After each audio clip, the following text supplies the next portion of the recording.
magic button. Mm-hmm. The magic button makes my voice light up in my chest because I'm a robot. That's just like There it all the is. other AI robots. Seems like we're live. We're gonna do a quick sound check and then I'll introduce all of us. So this is me. I'm the Alright. DM. My name's Rusty. This is my voice coming from my robot chest. Can we get a little? Hello, Yeah, DM there we go. Rusty. I am Drake. I'll be playing Ward Van Dorn, and I will be doing a sound check in just a bit. Right now, I'm listening to the actual live sound. That was your sound check. No, I'm not listening to the feed though. I am. Oh. So, Oh. Wendy, Luna, whatever, playing Mhm. the vicar. Human cleric, constantly disappointed in Ward's choices. Constantly disappointing. Well, My dice are I wasn't gonna constantly say it. disappointing. Mm, I can't help my dice. yeah, Rude. yeah. Not my Someday I was like, I wish I chose somebody who rolled better. right. Seriously. All right, so Apparently, I should have been believing in Timora, and then I would have better dice rolls. Right? I don't know. Yeah, but I don't. Is that how that works? although I actually had a question about that too. Yeah, but let's first do audio. All right, so are we good? Then I can turn on the music and see if that is okay as well. Yes, It sounds good to me. Yeah. Could you pop us a link to? Oh my god, you're the worst. I'm not in the thing. It's in the What do you need? Discord. Just scroll up. Okay, I'm scrolling up to click on the. Oh, need- it's not open. We can't get into it right Yeah. now anyway. Oh, all right. I'm sorry. That's true. Rusty's, You wouldn't mind just going, popping a new Rusty's just going to play with himself. Yeah, I Whoa. am. That's PG-13 though. I'll be like, hey, give me. We've all done this, right? DMs. We've all DM'd ourselves at one point because no, 100%. because no friends, right? Okay. Yeah. Fucking Web of the Spider Queen. Thank you. That's the sign of a true DM. Like, I don't need friends. I can just make up my own. All right. I did. It was a party of 6, in case you're wondering. There we go. Let me see. Let's see. Invitation links. Why Is don't it? I see you? I don't know. Who? Yeah, it is green now. I will now also pop the URL back into the Discord again. Thank This you. should be it. There we go. This should be it. Yeah, I joined. It just takes my computer a million years to load it. I know. Okay. Join Meanwhile, as I will well. do the next level of sound checking by Are adding you checking the sound? our Because music. you really should. Our music. There we go. Your ears are much better than mine. Hall of Forgotten Heroes. Play.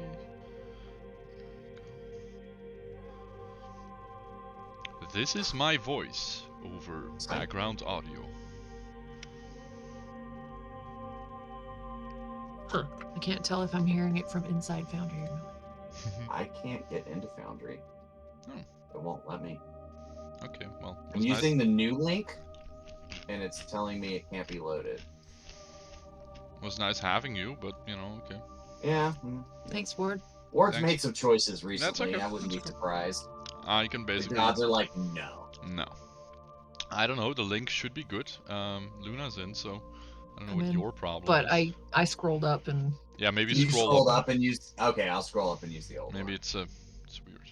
That seems. it looks the same. Actually, It should look the same. So. mine is literally saying this site can't be reached. It took too long.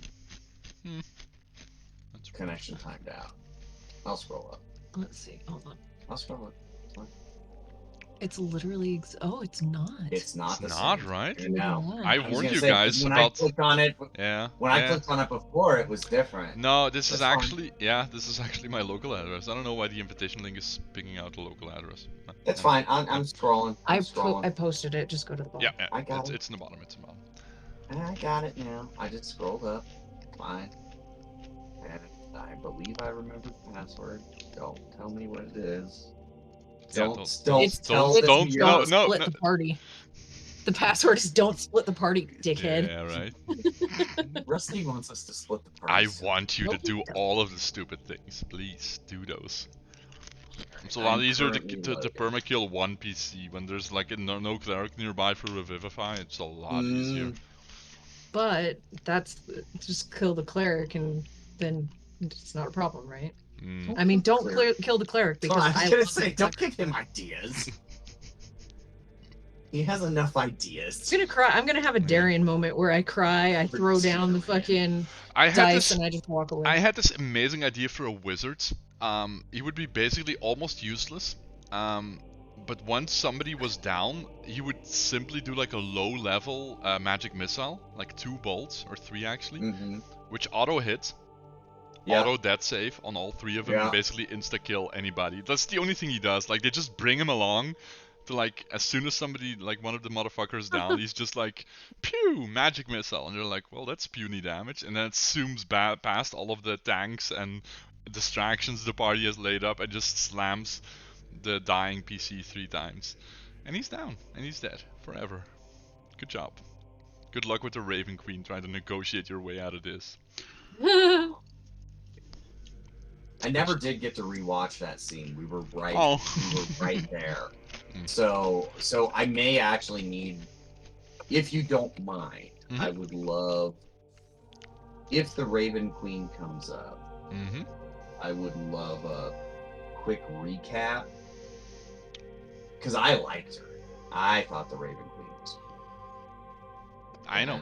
And The very, very, very short cliff notes is she basically intervened on your guys' behalf, took care of a very tough monsters because you guys were refusing to, well, some of you guys are refusing to run away. And then she was like, wait, I'm not dealing with this bullshit. You guys deal with this for me and you'll get the check later once you know, once we're Check at is in the mail. yeah, basically at that point. Like she's like, you guys got this, or at least no, I'm sorry. I have to put this more bluntly. You guys better have this because yeah. you know, otherwise I'm back and you guys are on the menu as well. So And correct me if I'm wrong, but she basically wants the dead to stay dead. well, she wants her souls, right? Like she has been like, just as Shatea was depraved of all of her loving, tree-hugging, grain-loving, you know, lovey-dovey followers, so was the Raven Queen robbed of all of the souls that never passed through the other side and were properly weighed. Which is essentially like the biggest act of necromancy in probably all of history for them. Because having the magical world, you know, detached from the mortal world meant that the magical people were reliving themselves over and over again, and the mortal people were dying, and their souls were just, I don't know, where did they go? We don't know that yet. Getting stuck here. Okay. Maybe Glorl can tell you. Do we have audio check, by the way? Yeah. I can hear the Hall of Forgotten Heroes. Perfect. How is it on Twitch? It's fine. Is it? Yeah. Okay. Alright, then all of us are coming through now that we have another hiccup where I DM myself for 20 minutes. Shout out to the last time. Alright, do we want to do a quick recap of last time? We already dove into a little bit. Anybody want to take care of it and I'll fill in the details? Yeah, so we are Where did we start last time? In the hall, in the dining hall with Igaron after the fight with the Shadow Demons? After the fight with that's where we started. Alright. And Ego was like, I've gotta crush this wave. There are waves of bad guys coming through. This is basically what Ward got. Right? And I need to cut them out. I know where the next one's coming through. We need to go defend this hallway. We followed her. I think I know Ward wanted to kind of do a little more exploring, but it was just like, nah, it's not going to happen. And she had these light apparitions with her, and we wanted to get moving while they were still viable. Yep. We went to the hallway to try and defend the hallway that I think we're seeing right now, right? No, we were over more to the left. We were where the weird upper token right. is over there. Yeah, upper right where we're seeing Twitch right now. And we need to stop some things from happening. There was this crazy... No? Am I wrong? Oh, where did we start, or where were we going? Where were we going? I kind of... We ended up following Ego. So you see the pink line? Yeah. Oh yeah. Hold on. And the tokens over there on the left side? Yeah. That's where we were going.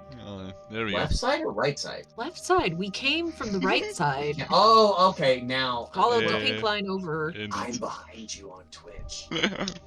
I'll reset Twitch. There we go. Okay. Why are you even watching Twitch at all? to see what you're seeing. Okay. Well, I'm not watching. Yeah, indeed, I zoomed it out. Like, I always draw a pink line of where we move. So, indeed, we started off in the mess hall. Started out on the right side. Yep. Followed the pink line to the left side. Yep, no exploresies. Then essentially on this corner, before you entered, before you saw actually this room shift and change appearance. And Iran basically told you guys to hold up positions on this corner because something was gonna come through and happen. You saw like the outer walls and the door and everything like change into like almost like a steampunky, like super armored, like copper rivets and blades and everything with the room here. Did the room door burst open? I think it did, right? Yes. Yeah, open. There was actually an arrow showing how it burst against the other wall. Yeah. We were standing. Yes. Yeah, I almost got one of you with that door. I was like, oh. Yeah. And then turns out some ritualistic summoning was happening. You got a couple big monsters. Oh, and also the automatons. That's right. Yes. You got 7-foot tall demon and a mechanical man. Yes. Which was essentially like driving it forwards. You managed to dispatch of it fairly easy. And then once basically Ward got its attention and Ego killed it. Yep. Let's be honest. We did nothing. Yeah. Ego basically killed it. Ward was just keeping it aggravated on him. Which is helpful. Very fucking helpful. Hey, somebody's gotta be a tank. It's true. Right? Yeah. Right? And Ego was definitely like, she was already damaged, low in her abilities, but still dealing out a god awful amount of damage with that fucking sword of hers. Then once inside, you saw something suspended in the air, a loud rhythmic beating, and essentially like the birthing of a next demon coming up, possibly. Yep. And Ego was very concerned about it and said, we need to stop this. Ward went all out. It was a superhero moment for him. Oh yeah, you just barely made it as well. Because I just blew all of the fighter special abilities to get there and shove the automaton out of the way. Yep. To stop beating on the anvil. Yeah. He never actually beat on the anvil. Nope. That was the thing. That was a moment where we were like, did he ever have a full round to actually get it? He did not. Nope. He was pushed out of the way. The apparitions moved into space. They did Ego as well. Moved into space. Yeah, and then when he went to go and try and hit on the anvil again, he procced attacks of opportunity and died, or was destroyed. Fucking story of this campaign. I have an awesome boss battle, and you guys, you guys just barely, just like fucking on the nose, barely managed to shove me out of the way or something. Barely. I mean, like you told me, I rolled a 15 and he rolled a 14. It was by fucking one again, because otherwise he's gonna get the summoning off and something entirely different would have happened. But what happened instead was pushed him out of the way. The automaton was destroyed. The figure that was floating above the anvil being tortured fell to the ground. And we were pretty sure it was Gloral, one of the missing kids.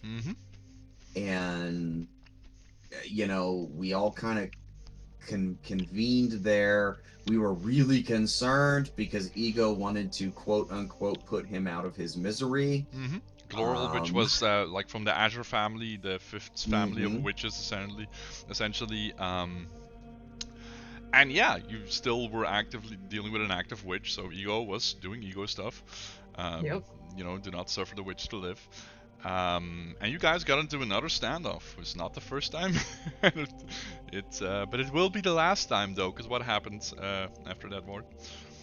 Well, there was all sorts of persuasion checks and checks on Gloral, and eventually both the Vicar and Ward began to see Gloral not as a super buffed up dwarf, but as a little kid.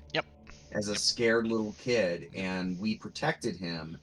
And Ward didn't really see what was going on, but it was mostly internal, and you guys both missed by one this time because it was a contested roll. You were trying to convince her, like, she was in the internal struggle of I have to do this, and I'm either gonna have to go through my friends to do this, or convince my friends not to stand in the way and let me do this, but there is no way I cannot fulfill my duty. Like she was talking, like last session as well, the session before, she was put here with a very specific purpose. Like she needs to do this thing, and there's no I wanna or maybe I'd rather not, stuff like that is not on the table. Like she needs to do this. So the only way out she had, and it was so fucking close, and I liked all of your arguments as well and like convincing her, but like the only way out for her was essentially taking her own life. That was the only way she was gonna be stopped. There was no qualms about this, apparently. And also, you don't know if it's accidental. I thought Ward had a good question. Like, did she kill herself and leave us the sword on purpose? You don't know. I was just gonna say, you don't know what that actually was. But she... Like, that was her only way of helping us? It very much seemed like you could interpret it very much as this is the only way I can still help you without actively betraying my cause. Like she didn't go against her you know, what she was supposed to do here. So she took her own life, but left her magical sword behind, which you are going to attune to in a couple minutes. Ward picked it up. He felt a sense of duty. Like the physical sword is emotionally a sense of duty. We talked a lot about that, and so he, you know, but we saved Gloral. Now to both of us appears to be a kid. However, let's not forget that when Ego killed herself, there was a blinding flash of light that Ward, being the practical, you know, smart person that he is, closed his eyes for. The Vicar, however, locked eyes with Ego, trying to convince her not to dismiss herself. Indeed. Locked eyes with her as she, you know, burst into a gazillion bolts of light or whatever. That's exactly what happened to her. Yeah. So the Vicar is blind. Appropriate? I don't know. Leave it in the comments. Rude. Gloral is freaked the shit out, and he's first encouraging us to leave with him, and then he just fucking bolts. He's like, all right, if you want to come, we're out. Yeah. I was literally holding his hand. Oh, he was holding your... Let's go. Technically, the DM was right here. He specifically said he was holding your wrist, not your hand, which meant he could let go at any time. Well, technicalities.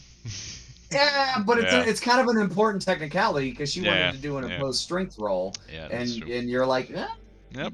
Not this time. Yeah. and I can support that because I've rewatched it, and that's what happened. Stupid kids. Yeah, the stupid kid ran off.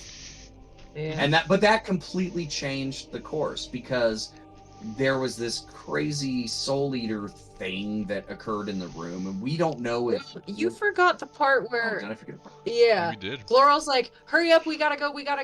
Oh yeah. Something bad is happening. Okay, fuck this. And he cast a spell of some sort. I don't know. I couldn't see. Think he cast a spell. He did something, and it was like something happened. Gloral was, we have to go right now. The two of you with me, and obviously the two of you were not. Hey, let's go with this little kid that just popped out of the magical anvil. I was like, come on, Ward, we gotta listen to the kids. They were right last time. That's right. And Ward didn't fucking listen, and Ward I was like, okay, because he had a sense of duty, because Ego was there to stop this, and he felt he still had the blade in his hand, and he felt the sense of duty to stop whatever was happening. So he was going to guard the door while you guys escaped. That is true. But that was very on point. Yeah. Excuse me. Yeah, but then Gloral let go of the Vicar and ran off on his own, and suddenly Ward was like, shit, I'm not here to fight bad guys. I'm here to save kids. Shit. Yeah, but then we got into a battle, and with one of the 5 actual witches, like in their purest form, So we had the Moon Witch. In this case, it was the Soul Eater. Soul Eater. Yep. Yeah. Which one of her minions was already encountered in one of the solo sessions that we had. Also with Igaran. When the Vicar was summoned to actually defend the souls in the other sides from being consumed by something. And this is important because what happened next? Ward biffed it and accidentally summoned the Collector of Souls. Yeah, you did. Biffing. There was biffing. There was a natural one. It was, you know. I mean, it worked out. It worked out. It was, you actually already had a premonition. Like basically there is more history to your characters in this world than you can remember in character, right? Like there's stuff that already happened that you have no recollection of because of the out of sync worlds essentially. And one of these was an encounter with a Death Pact Angel, like an actual collector of souls for the Raven Queen, who from what you've gathered so far, part of the ritual the witches have been doing is piercing the veil, opening it up so that, you know, the mortal world and the magical world are connected again, which also means that the god world, the deities, also have access through the mortal world and the magical world, which is what gives the Vicar her powers from Shandea, but also means that the Raven Queen can be like, hey, where the fuck are my souls, right? So in this case, the Death Pact Angel showed up on behalf of the Raven Queen, because this was literally an eater of souls, like a witch built to consume the souls of the deceased from the mortal world, to consume her for herself. You don't know more of that than that, but that was the idea. And the Raven Queen basically showed up, a CR-17 monster, on her behalf to, crit a living daylight out of this witch. Yep. Which was amazing. Which was amazing indeed. After noticing, you guys then made a judgment call that you are now her. I want to say, you've been deputized by the Raven Queen to clean up this mess, keep the gates, keep the veil open, so she has access to the souls, and to handle this. She's not gonna intervene anymore, but also you're indebted to her right now, which is a common thing. So that. Yeah. I'm going with Ward's indebted to her. Yeah, that's. That is technically true. I love that technicality. Okay. And Ward got that, right? Because I kind of, me, Drake the player, had that feeling that there was absolutely a debt incurred, and okay, so yeah, he does feel like that. Okay, well that's going to be important when it comes to the blade, because I know we had some out of game. Oh yeah. And actually, I haven't mechanically augmented the description of the blade yet.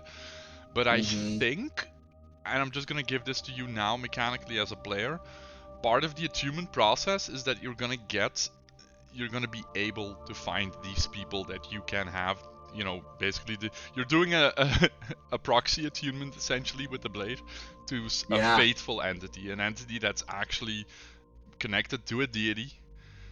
Yeah. Which it's not by accident that it's not typed necessarily to, in this case, Daimora.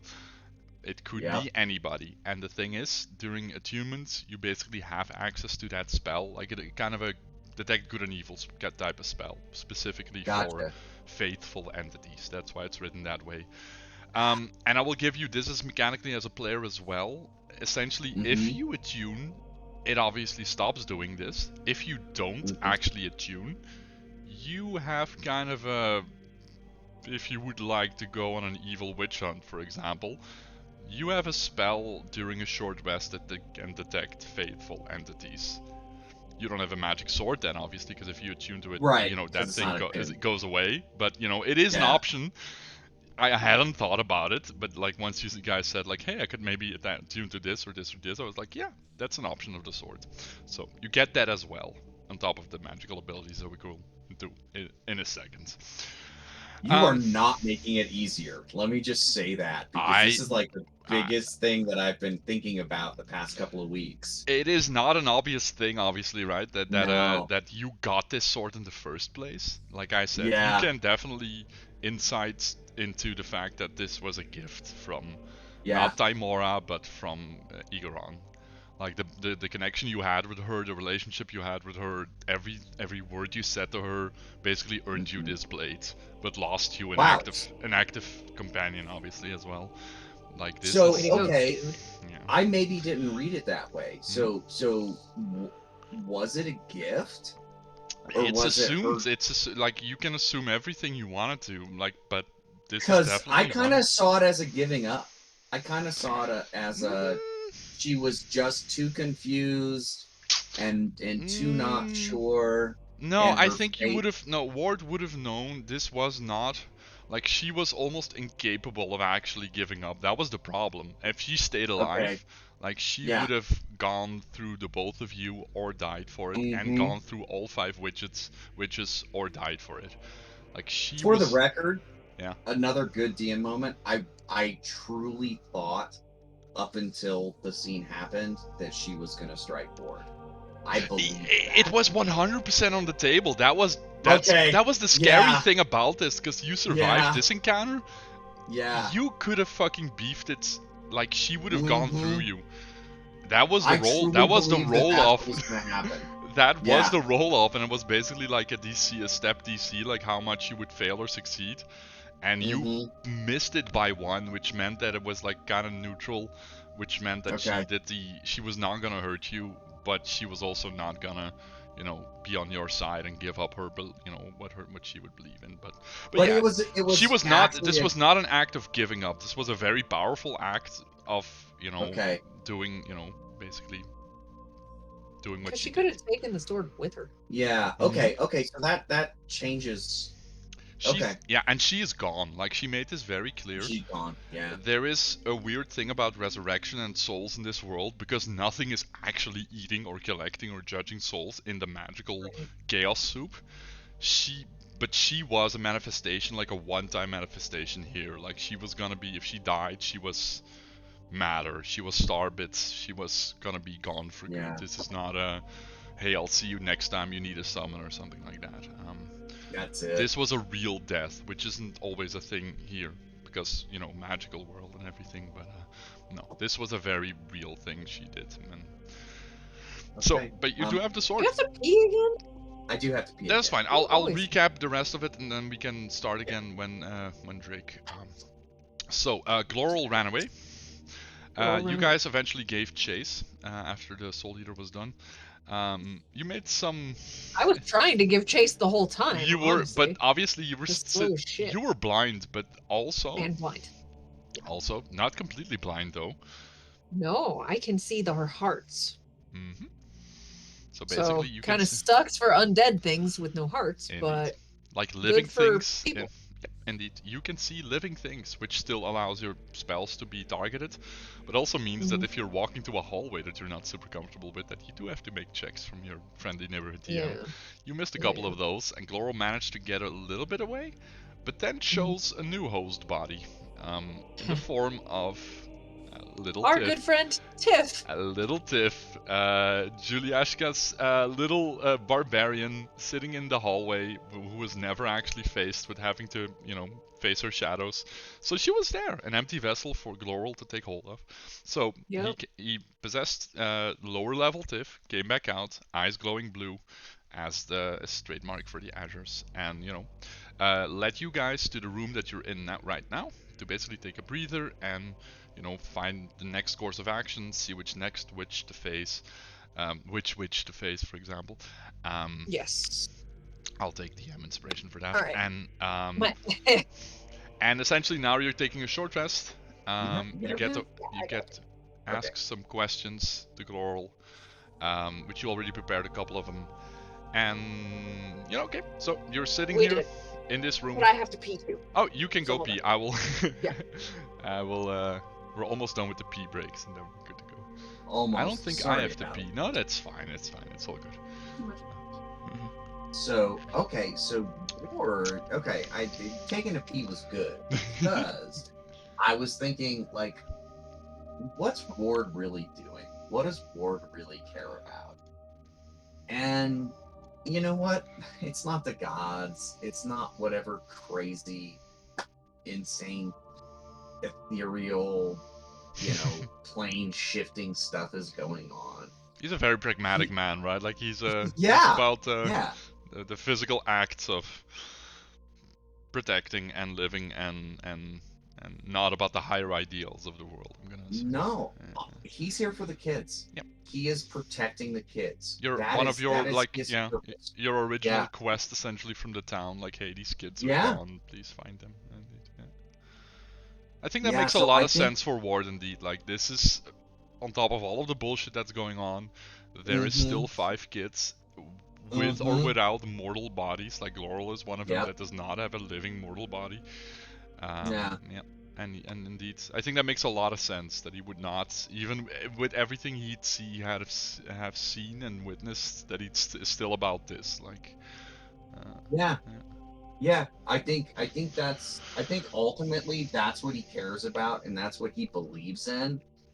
And makes everything a lot easier as well, right? Like this is, I think this is very on point for like Ward. it would be so cool to, kind of out of game, dedicate the sword to the Raven Queen, because I mean, come on, that would be awesome, dude. That would be awesome. But that's very not Ward. No, is true. I mean, that's not what he's interested in. He's not even going to dedicate. I mean, as much as the vicar has shown him the way of Shantaea, because she definitely has. It's the way of Shantaea. It's the way of faith. The way of faith. But he's still, there's still that little thing in the back of his head, like, that's great, but that didn't save my parents from the plague. True. That's, if the gods had so much power, why didn't they? Is Tiff only level 4? This is old. This is older version. This is old Tiff. Yeah. That's right. That's right. We went over that. You're when right. you faced your shadows, you were only level 4. So, that's true. I'm saying. No, I think Ward's duty is clear. I think the sense of duty for Ward is clear. The vicar wasn't ever I mean, the vicar was trying to convince Ward that Shantaea is the way, but the vicar was also more just trying to point Ward in the direction of faith, right? Yeah. Like you. Oh, absolutely. You are clouds and a stuff. faithless heathen. Yeah.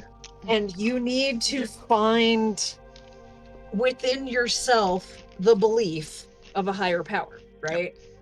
Yeah. And the vicar realizes that not everyone's gonna follow Shantaea.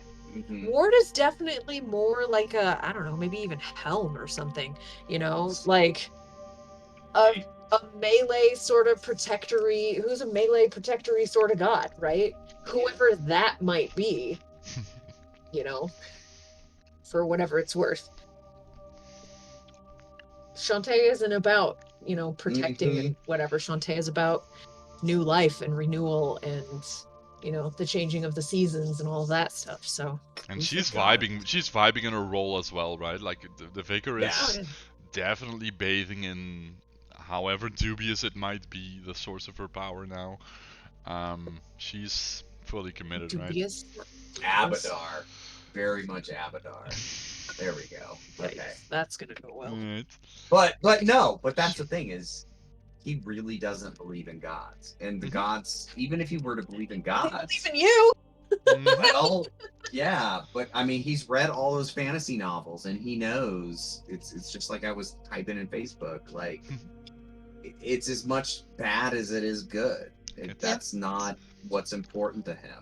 It's okay.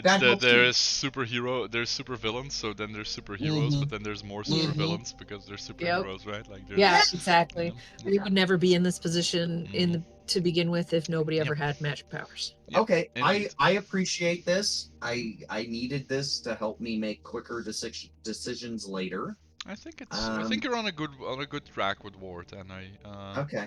I think it's. I think like indeed, like the little kids, indeed, like the fuck all the rest of it. There is still because I think if you narrow it down, if you break it down to like a human thing, and it's a very human thing, right? It is indeed like maybe letting in bad gods or monsters or stuff like that, but it's not about that. It's about choice, right? Like the initial letter you got, like the one you got from Daryl, like the Rekindle letter, literally like. This is your birthright, and it was stolen from you. Like it was, it wasn't your choice to give this up. It was taken away from you somehow, which very much in human nature to be like, I may not have wanted this thing, but I wanted the choice to not want this thing and not to have this choice taken away from me. Like the idea of choice here is a very real thing as well, and have this decided for you. Like any case you'd make against gods is the fact that they, you know, dictate or steer your life, or, you know, take away or give without you having an effect on it. And if this world was separated from the magical world and separated you from the powers you were always destined to have, then, you know, fuck that, right? Perhaps. But anyway, shall we get into the scene? And I'm entranced looking at what Luna is actually doing while we're DMing. Like, I never took notice of this, but like, for the people at home, everybody's engaged, leaning slightly into the table, like just looking in each other's eyes, like fidgeting with their dice. Just go with me for a second here. We're at the table, like the drinks are out, everybody's like kind of leaning in, like butting shoulders. But one of them is just in her chair, knees up, just casually, just painting her nails. Okay, have you seen me? Welcome to D&D night at my house. Have you seen me watch TV, Rusty, when we're watching Shogun? I have, and I want to make I want to make a case that your dice rolls are lower, because you are not leaning into the table. You are here. Statistically proven lower, by the way. You are role playing amazingly. I couldn't ask anything more from you. But the dice know, right? They're like, hey, are you painting your nails or are you rolling dice? It's digital bullshit. That's what it is. I gotta say, I mean, like... Next campaign, dice scam, Luna. I know, right? I'm here for it. I don't like it either, because I don't like to see that, because in my mind, that's like, oh, you're not focused, but... She's able to do it. I know, she's able to multitask, and I'm not. Have you? It's like just because I can't do it doesn't mean she can't. It's like those kids with their little fidget devices, right? Like they have to have something to focus them on what's going on. Yeah. And they need to distract their hands with something.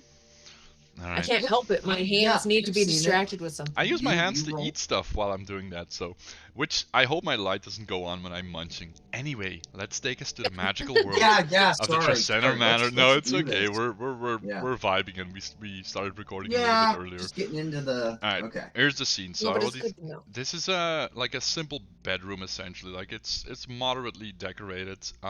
It is kind of the manor as you've seen it so far. It's not specifically in one time or another. It's just, you know, nice sheets, nice, you know, a nice table, a candlelight. And little Tiff is sitting on the edge of the bed, her eyes like fairly aglow, like with blue light, just wiggling her little legs over the edge, and she's just looking at the both of you like, all right, so we're gonna take a little breather. I don't know what's gonna come next, and we're gonna have to make some choices, but I suggest you at least heal up a little bit, and I will try to make a battle plan, okay? Meanwhile, if you have any questions that you prepared since the last session, I am now here and breaking the fourth wall to answer those to you. As Glorl turns to the both of you. This is essentially the short rest as well, so you can describe what you want to do in the next like hour, and also we can talk about the questions that you have, and we'll handle those in character. But the scene is yours. Okay. So, first off, Tiff's eyes. Tiff does not have blue eyes. And she does not, especially not glowing blue eyes. Like, this is very... No. But she does now, right? Yeah. Also, it's still his voice, like, even coming through. It's like the mannerisms, the physical mannerisms of Tiff a little bit, but it's his voice coming through. Like, she's just a vessel to keep him... Well, you don't know. You'll have to ask. Okay. I didn't say this earlier, but Ward's going to be a little deceptive here. You have no reason to trust this kid, right? So that's definitely. But he seems to be very much acting like a kid who kind of knows his way around the playground and is just, you know, seeing what you guys are up to. Seems to be almost comfortable in this. As someone that's been hit by Tiff's club before, he would like to inspect. So where it's like, Tiff, Gloral, yeah, how should we refer to you? Who are you? Gloral's fine. Tiff is not here right now. I think Burn has her. I think he has big plans for her, but I don't know what's going. That's why I'd say we see him next. Because little Tiff is not in this one, at least. It's a good body though. She's really lean. Look at me go. And he like gonna like cartwheels off the bed and then gets back on the bed, like jumps on it, like from a standing jump. Look at this. She took a really good care of this body. It's not as strong as it could be though. She kind of flexes. So Ward's a little patronizing and is like, "Oh wow, that was amazing." Right? Did you see me? I goodness. didn't even stumble. Hey, since we have a little moment to rest here, I Kind of know starts Tiff jumping on the bed now. Yeah. I Whoa. can do a flip as well. Watch me go. Glor, we need a little sustenance. Tiff, I know, always had some food. I know I saw her put an apple in her pack recently. Jesus. Does a Wow. like jumps on twice on the bed and just does like a smooth front flip and lands on his feet. Yeah, keep going. Sorry. Yeah, no. She had like an apple in there. Like I would love. I could really use that right now. Glor kind of twitches his head, and I know what you're referring to, but this is not the Tiff that you've seen last. This is like, look at her. She's not as strong as you remember her, right? Look at her muscles. Mm-hmm. Like this is an older moment in time in the Chaos Soup, but it's been this mansion is keeping her in this state. I see the both of you have already consumed your shadows, so that's good. What happened to the other kids? You're gonna have to be more specific. Like, you guys were all friends, right? Kind of. It was Rosie who brought us together. We were more like the outcasts of this city. Rosie was kind of like our big sister, and she helped us get into this world because we were already stumbling in accidentally in the dreams, and Rosie was the one who showed us that we could be so much more. But then things got scary, and I don't know if Rosie really is my friend or she just needed us. Why Looks kind of down. Rosie's your friend? Excuse me?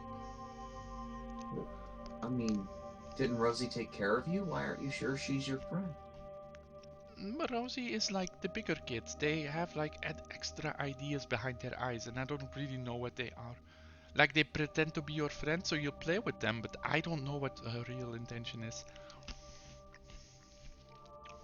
Because this place obviously isn't good, right? Like, I don't know what's going on, but that's not what I signed up for. I just wanted to control my dreams and see what the powers could do for me. What's the last thing you remember? When you woke up in here, you asked if you were still in the smithy, but I don't think you meant the smithy here. No, it gets weird when we merge with the witch forms. And I don't know why I don't know what happened or what is in my blood that made me tie up with the Soul Eater Witch, but we kind of become one, but then our memories become kind of hazy as well. So the last real memory I have that is not tainted by the power of the witch was being at home with my parents, which I hope they're okay. But I was just at home, and Rosie was gonna pick us up to do something extra special this time because she had unlocked something special and knew that she had not previously unlocked. And that is kind of the last memory I have. Everything after that cannot be trusted because it's tainted by the witch. Where were you when Rosie told you about this unlocking? What did she unlock? I think it was something to do with the merging of the worlds. She needed to get them more in sync so our powers could flow through more naturally. And Rosie thought that we could actually get the powers in like the real world, which was always the point, right? We wanted to escape our gloomy destiny, which for me wasn't that gloomy actually. Like, Rosie she grew up really bad, but my parents love me, and they must be really waiting for me to get back home because I think something happened to me. And you see her now for the first time, like kind of the happier tone kind of fades away. His, her. And he kind of stares off in the distance and then looks at you and I think, am I dead? Like he's kind of looking at his hands now. Because I don't... Well, I think I died, didn't I? As far as we know, Vicar, we never saw a body. they had a funeral. There was a funeral. And we're pretty sure you were part of it. We saw missing posters for you. Mm-hmm. I think where we came from, you died. Why are you still here? How are you still here? I don't know, but I need your little friend, because otherwise somebody's going to... I might stop existing, and I also don't know how long I can take this, because without a mortal body or without a witch's power, the chaos of this world essentially consumes or re-merges with all of the timelines again, and I stop existing. So I don't know how long I'm going to be here, but if my mortal body is gone, then... She just rolled really well as well on her wisdom saving throw, so she can see her kind of snap up with her head. It's the ritual, that was it. Rosie had found all of the parts of the ritual, but she needed all 5 of the witches and all 6 of us to enact it. And one of the steps is, the final step is your soul is consumed into this world, but your mortal body also has to die. And the ritual is supposed to set this form free and make it move through the worlds and give its power like unprecedented, like scariness, like we could do anything we wanted to. Everything we could have become in this world, we would be able to. But we had to die in the real world for this, and I think I was the first one to go. It didn't, hold on, but it didn't work, right? Something happened. I don't know what, but something happened. Something Rosie did not plan for. Maybe the witch changed her mind, or maybe Rosie was betrayed as well at the last moment. What happened with the witch? What happened at that night? With the moon? The witch took your form, Goro. She took it, and then she escaped. Mm-hmm. From here. Through... She's not supposed to do that. She's supposed to take all of us with us. You weren't all there. We weren't. I don't remember anything. The witches betrayed Rosie. She was supposed to take the other witches and the other kids. We were supposed to merge, and our power would be solidified into this place, and we would become tiny gods of our own. But I think Rosie or the Moon Witch, I think they betrayed us. But we are still stuck in this moment. And Rosie has tried to do something again.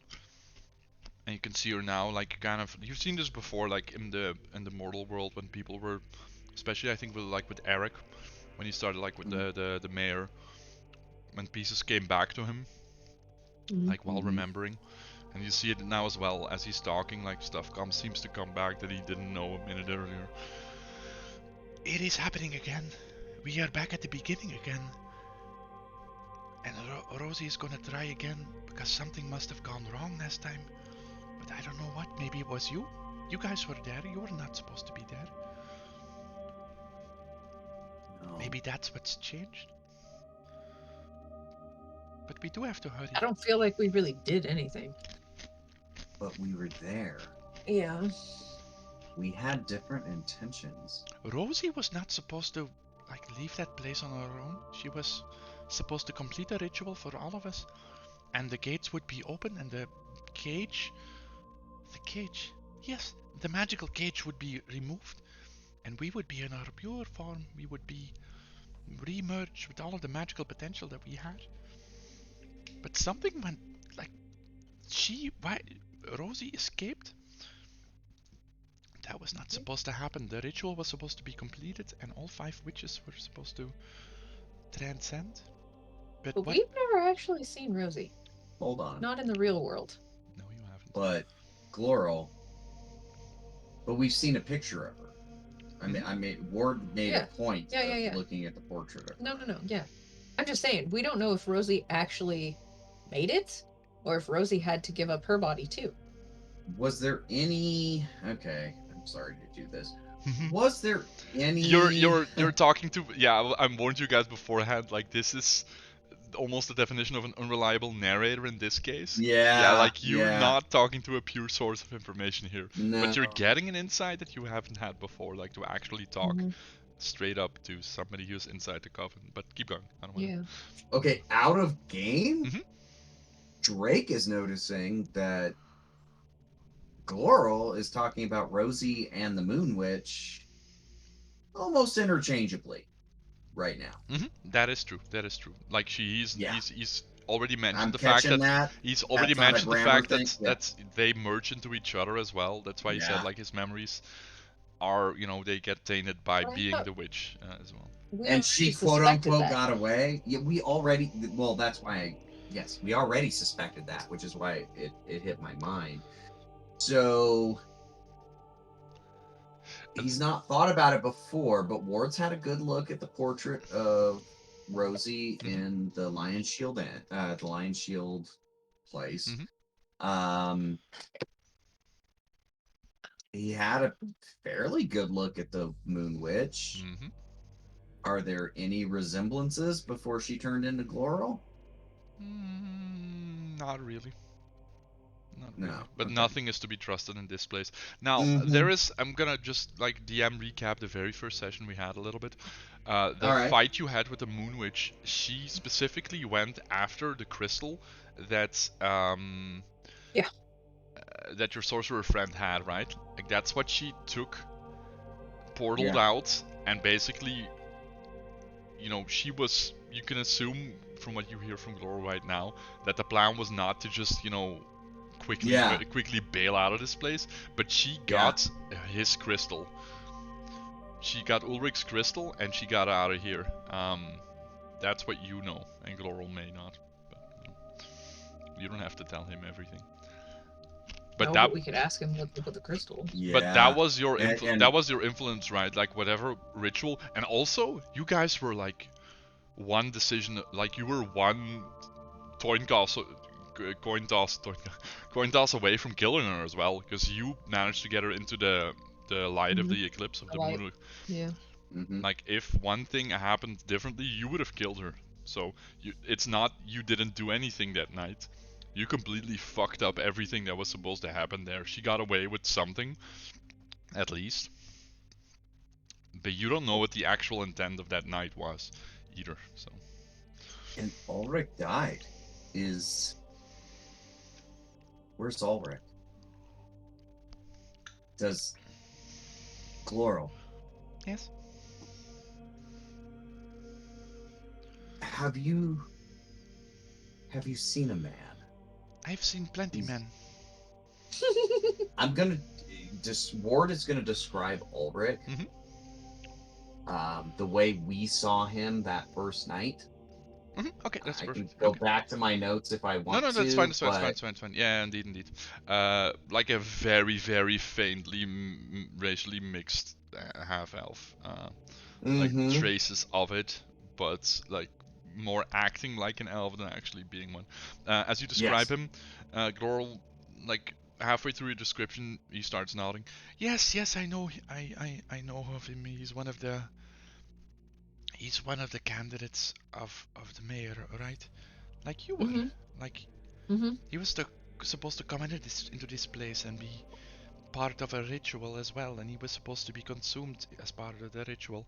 But he managed to get out the first time and then came back, and the second time I don't know what happened to him the second time. That was when you were here, so I don't know. No, he made it sound like he had been here multiple times. I don't know. I know he was here at least once. Do you know where he is right now? I have no idea. Can I insight check that? You can. Hit me with them dice. Yeah, I'm interested too. Oh, I'm alright. Oh, I gotta roll it. There it is. Ah, balls! Hold on. I saw that. No. Let Luna also roll grapply, please. Don't tempt me. I will. Yeah, there it is. There's the 17 that I almost had. Glad you got it. You get a bigger bonus. Alright, Drake, that means it's time for you to go off the headset. Alright, I am done. I'm gonna go pee. Alright, perfect. Yes, Throw this in the trash. I will. Do you need anything for me to bring down? No. Nope. Put that in Yep, I can do that. Luna, you ready for it? Yeah. Alright, here's the thing. He is surface level, speaking the truth. There's no insidiousness to it. He's not calculated. This is just a little kid. Mhm. But below that, little kids also just tell blatant lies without realizing they're telling blatant lies or knowing that they're telling them. He's answering very rapidly. He's also remembering a lot of stuff. There is definitely a hint of like when he started to talk about Ulrich, like you could see him remembering and picking up and then also holding back certain details. You don't know what exactly. But like some of the like kids talking about something he knows about, excitedness sometimes dies down a little bit and he becomes a little bit more calculated. Also in this response, not necessarily, but in the previous responses, like you can see there is definitely a mixed feeling here. And what you're getting here with that 23 insight is very much like a kid being or having been coached on what to or what not to say. And as soon as it falls out of the realm of I've not specifically been told not to or to say this or not to say this, he speaks freely. As soon as you walk into the areas of where he feels like I've been told not to say this, he becomes like his demeanor changes a little bit. That's definitely what you pick up. There's like two sides of this. There's the freely talking part, and there's the I'm not supposed to. No, he didn't. He didn't take the plate to the trash. He didn't. Take the plate to the trash. Okay. So yeah, so that's definitely what you get. It's not a hard cut. Like it's more of a. You can tell the difference, and I'll let you know as well during the rest of the answers when you notice that change. I don't know if I made this clear enough, but like the way, like if you let a kid study in something or specifically tell them, to say something, stuff like that, like it becomes like they're naturally bad liars. That's what I'm trying to get at, and it's fairly obvious when he's because like the excitedness, like the way he talks, the open-minded spiritedness of his demeanor changes. And with Gloral, there was a short answer here, but you could feel something of that there's definitely more that he might remember, but is not allowed to say. Is that okay, or you want to read into anything more? No, I like that. That was good. It just makes me think like. Yeah, hit me. Maybe I can guide you guys, because this is all gonna be kind of vague here.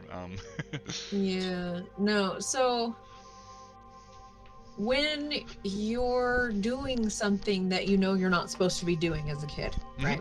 And like everybody gets together to get their story straight or whatever. Don't tell your parents we were out in the woods. We were all over at Gloral's house, right? And Gloral, you're gonna have to say you were out with, Vern. Yeah, definitely. So that they don't, and it's like, this is what we were doing. This is, if anybody asks, this is what we were doing. And that's exactly kind of the feeling that it get. But then, when you go outside of the normal answer, oh, well, how did you like Gloral's room? There is no information there. There is nothing to fill in that gap because they don't have that prepared in their little heads, right? No. Yeah. Once you make it to the part where they haven't been coached about talking about, then you... They still know they're not supposed to talk about it, but they also shut down, like there's nothing to... Or it becomes super obvious, but you haven't caught him in that where he's making something up. Like, he's still confident in what he's saying or not saying, and you haven't caught him in... That's what I wonder, like, is he the kind of kid that would just make some shit up, or is he the kind of kid that would, like, straight up confess? Because his parents loved him, right? You very much get the point, like you already mentioned, like the group were kind of like the outcasts of the town. You also kind of gather that, you don't know physically, but at least emotionally, he would have been the youngest of the group. Also the one that like instinctively notices that they're maybe not up to all up to no good. Making trouble in the neighborhood and all that stuff. He would definitely be the kid that's most pure of heart, I'd say. Okay. Of the ones you've seen, at least. So. Okay. Can Drake come back? Yeah, Drake can come back. Oh, okay. Yeah, he can come back. Well, so then it turns out that like she was like a shapeshifter all along, and that your mother was like never actually your real mother. But oh shit, Drake's back. I'm back. Oh shit. Okay. Hilarious. Sorry, she read a little too deep with that 23. All right, so Gloral's looking up at you. So yeah, I don't know. But it's like swinging Tiff's club now. This is really heavy. This is really heavy. I wish I was this strong. You are for now. So, does this just keep happening over and over again this same night until somebody gets it right and does the ritual properly? I think we're supposed to be stuck in a spiral, but the Rosie has been trying to find her way out of it. Like, there is a ritual to get people in this place and give us more power, and they're supposed to be consumed by it. But Rosie was very frustrated with it, that she needed something else to break through, and I think she might have found it tonight. Daryl? But this keeps happening, yes. It has happened. Daryl said that as soon as we know about it, you're stuck in it. Yes, we're inside the loop. I cannot get out. As soon as you got in. So this ritual you're talking about, I mean, I can't see it now, or at least I don't think I can. Those runes all over your body. They're like our crystals. We saw them, Chloral. How did they get there?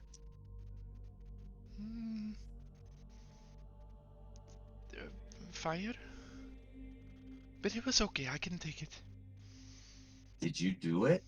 Did someone Rosie do it did to them, you? And she had to try a couple times. That sounds awful. The 23, by the way, in this case, yeah, he was not okay with it, and yeah, I'm giving you some side hints on with your 23 just into his demeanor. He was told that this was okay, but this wasn't okay for him. Yeah, she had to try a couple times, but they worked eventually. And I don't know a lot about the ritual. I was just told about my part. I'm supposed to, or the Soul Eater and I are supposed to capture the soul so it doesn't get consumed into the chaos of this world. We solidify it and consume it and use the power for our coven to become more powerful. That hurt. Excuse me? The scars. Didn't it hurt? Yes, but I've been burned in my father's anvil before and it's okay, I can take it. I'm a big boy. That's an accident. That's not an on purpose. Yeah, Did but Rosie... I know, you don't have to feel sorry for me. I'm very powerful as well, so I don't feel sorry for you. I feel angry for you. You should not feel angry. This is just the way life is. Supposed to be given to the golem and the shadow demon to be forged on the anvil? Was that supposed to happen? Because we found you in a bad state. Something got mixed up. I don't know what Rosie is doing, but those creatures were not supposed to be here. our timelines got collapsed onto another one that from another time when these people were here, but we didn't exist yet. And now we do, and we have all existed. And sorry, this gets confusing very fast. No, they were not supposed to be here. The Soul Eater was very unhappy with that as well. But they were trying to use us as a power source, which is obviously not a great idea. Because we hold all of these souls, but there is a tear in our reality now as well, and a lot of bad people are coming in through.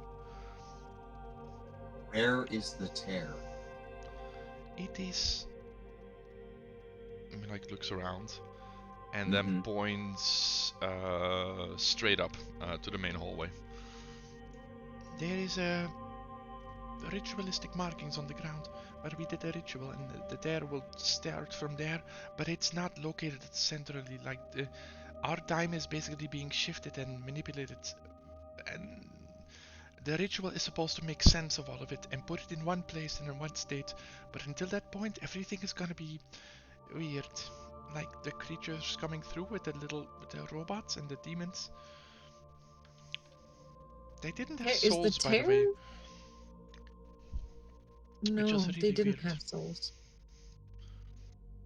What The is it? tear How is something alive is without a soul? where the Moon Witch escaped, right? That's That's where he's pointing. That's That exactly. seems Yep. like it. That's Yeah. exactly right. Yep. Yep. So, Gloral, if those markings that you have on your body, they match the markings of our crystals that are inside our crystals. Can I show him the crystal? You can. Cool. Did they make you into a crystal? Basically? No, I think it's the other way around. Whatever happened to Arba? Rosie said that we were special. Like all of the other people that came to the mayors, they could be like thrown into this world with the crystal that you have around your neck, but we didn't. We could contain the magic that was inside the crystals, inside of our bodies, because we were born different. We were born with a connection to this world. Like before we met Rosie, we already dreamed of this world, and we were already very powerful, but very chaotic as well. Like I could already like manipulate entities and make them do things for me and control and see their souls and see their nature, and the Soul Eater and I would go on the grandest adventures. But everything was also very dreamlike and weird, and Rosie made it solid. Like she showed us how to keep this world into one state and also make the witches merge with us, and we could enact our will on them. But no, they didn't turn me into a crystal, they turned your crystal into, well, me. Or us, at least. It's a way to contain the magic, to keep it from shifting all over the place. And I'm sorry, am I not making sense?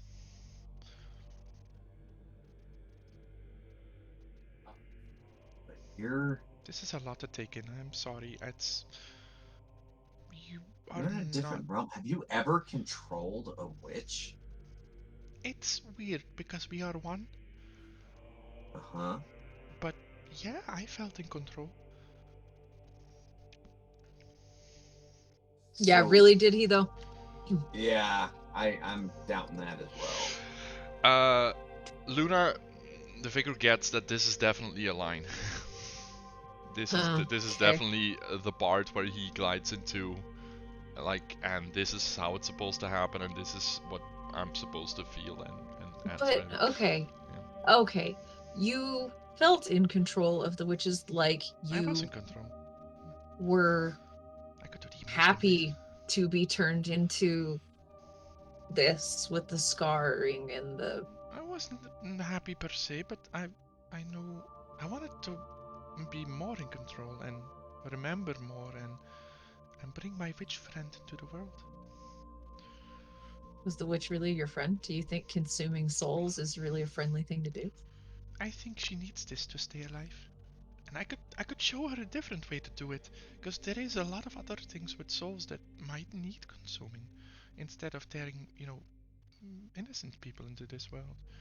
She is my friend. She showed me what I can really be, and I didn't Like, I thought it was really interesting, and she was kind of sad as well. I've been inside of her mind, and she's been inside of mine, and we are one now. Like, there is no separating us anymore. But Really? Because we just did that. Yeah, and as he said this, he like slowly looks up at the both of you. but that's what you just did, isn't it? Yeah. Is that why I It feel is, this honey. way? Is that why I lost my... Am I dying? And you can see now for a split second, you see Tiff's arm not move, but his arm kind of like phase out of it, and like you see like a blue spectral arm now in front of Tiff's face, like twitching the fingers, and you can see now holding it out for a couple seconds, it already starts to fray like a worn out sweater. With the ends essentially already ragging on the end and slowly unraveling, and he quickly snaps it back into Tiff's body. I think you have killed me. Am I a ghost? I am a ghost. I am the ghost of Glorl. I am. You have. You were the ghost before, honey. No, that's. The ritual killed your body in the real world. That's took what my happens. witch. You took my friend, though. No, She was not. She wasn't your friend. Friends don't hurt people. Friends don't hurt you. But friends don't make you do bad things. Friends don't lie. And he now gets like almost kind of mad, but like in his anger, already tears welling up. Like he's not good at this. That's not true. Like the people that we consumed were already dead. Their souls were already disconnected and cut off from the mortal world. If we would not consume them, they would get eaten up by this world and this chaos, and they would be lost for all eternity. And we didn't hurt anybody. That was not us. That was the rest of the witches. We didn't make them fight or make them make deals for them or and not like active tears in his eyes. Like we were not the bad ones. They are the bad ones, not me. So Ward's gonna move forward. Vicar, he 100% believes this as well. By the way, this is not something studied in or print like taught him how to say it. Like he honestly believes this. Which Ward's is still like you can be like a kid can be friends to a criminal and believe that the criminal is all good. Like this is not a. Well, it's like Julia has a recollection of one of my work dudes. Oh gosh. And he was so nice. We are on stream, okay? No, but he was so nice to her. Like she would come by and sell Girl Scout cookies when she was little, and he was super nice to her, right? But just her. In real life, he was a douche. Like he was an absolute dick to everybody else, but not her. So that's totally a thing. Right? Yeah, people can just because you're evil doesn't mean that you're a total dick to everyone. Yeah. And also just purely objective out of game perspective, he's technically not wrong. The Soul Eater, essentially, like if what you understand now, if somebody actually dies and his soul would make it into this plane, without the gods actually picking up that soul, judging it and giving its proper afterlife, it would just be like, a little bunny in a jungle of chaos, right? So, like, he assumes the soul is here because something already died. Consuming it is not, it's like just like the circle of life, right? It's just like a lion eating a gazelle at that point, right? But they can't have all been like that. We're not like that. I get where he's coming from. It's a very like two-dimensional view of it, but he's technically not wrong. If there is evil in the witches, he is not necessarily one just because. Well, he's more like not a lion, but more like a scavenger, right? Like something is already dead, and he's just cleaning it up and getting stronger of it. But Yeah, I'd also like to go sit next to him on the bed and hold his hand. You've made a little kid cry. Just want to make sure.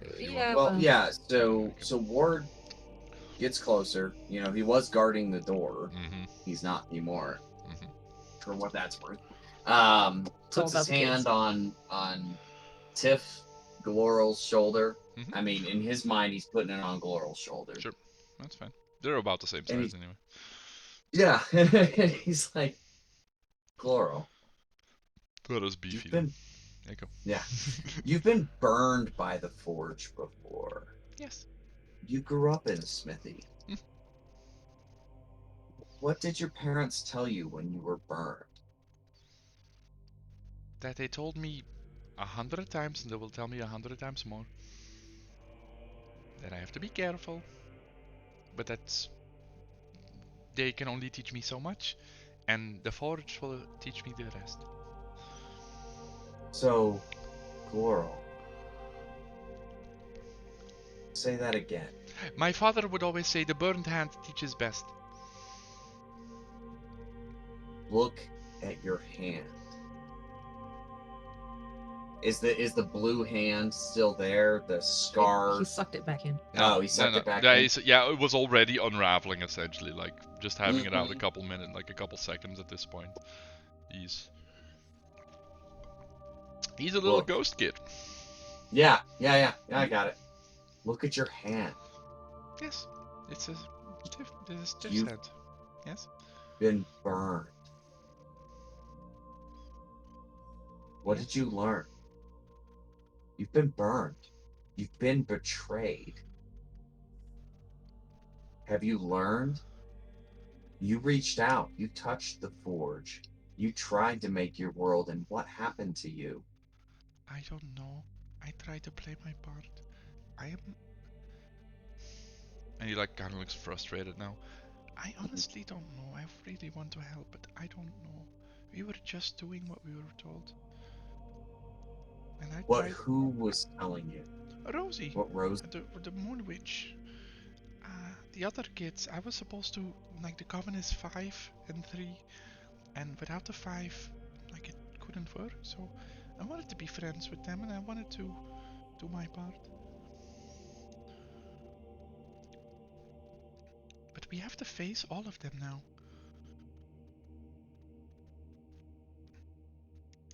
They only need 3 to complete the ritual. But they need 5 to start it. 5 to start it, but 3 to complete it. Yeah. Yes. Yeah, we've heard that before. Sorry, out of game. But Gloral's dead in the real world. And who else is... Robbie and Anne. Robbie and Anne are dead, too. That's what you've... In the rip. Yeah. Yeah. 3 dead And kids. Burn is the evil possessing spirit, and Tommy is safe last time we knew. I don't know what you're getting at, but I did my part. I did what I was told, and I tried to do right by my friend. And now What did you learn? What did you learn by being burned? You were burned by the forge. You put yourself on the forge. Gloral, when we found you, you were on the forge. That was not my doing. That was not my intention. It was the other monsters coming into this world and making me do things like you're trying to make me do them now. Please back off. I'm not trying to make you do anything, Gloral. I'm trying. Kind of like grips the great club. Yeah. I will go out swinging if I have to. What do you want from me? You already took away my friend, and I cannot go back to my parents because I'm dead apparently, so I don't know what you want from me, okay? We need your help to make this world right. I will show you where the other witches are, and that's all I can do. I have no more power. I can control this body, but I will soon be consumed by something else. Shit. And you But know who. The power of friendship. Yeah, I do. Oh, fuck. But the power of friendship. This isn't how it was supposed to go, right? Like, you can convince your friends that this was wrong. They don't listen to me.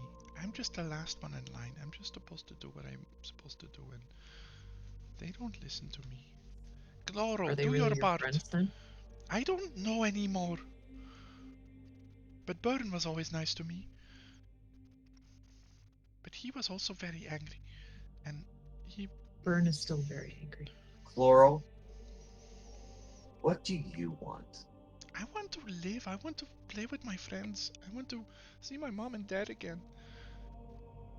All this stupid magic has ruined everything. I just want to go home. Okay. How can we get him home? Like, You know. literally, like Ward's got his hand on. As soon as you say that, Ward, like in the back of your mind, like it's like almost like a realization. You can almost feel kind of the color drain out of the room a little bit, and you know who can take this little kid home, or you know at least who's gonna take this little kid away from home as well, most likely. Yeah. So you know, you're gonna tell him. He's looking at you now. You've already made him cry twice. I made him cry. Gloro, do you love your parents? Of course I do. What kind of questions is that? It's an honest question. Do you love yours? I do. I've seen your soul. It is interesting. My parents are dead, Gloro. I know. My parents died a long time ago. And I miss them. And I think they miss me. But they are still in this place. And I think I've seen them. You want to see them? You want to be rejoined with your parents? Ward has a moment. Whoa. But Vicar, I mean, Vicar, you realize he's being mean. Ward, you don't really pick up on this. No. Ward has a moment. I mean, he's thought about this. This is not something new to him, and he has dreams and thoughts where he's like he wishes he could, but he's a practical guy. They're gone. He accepted that a long time ago.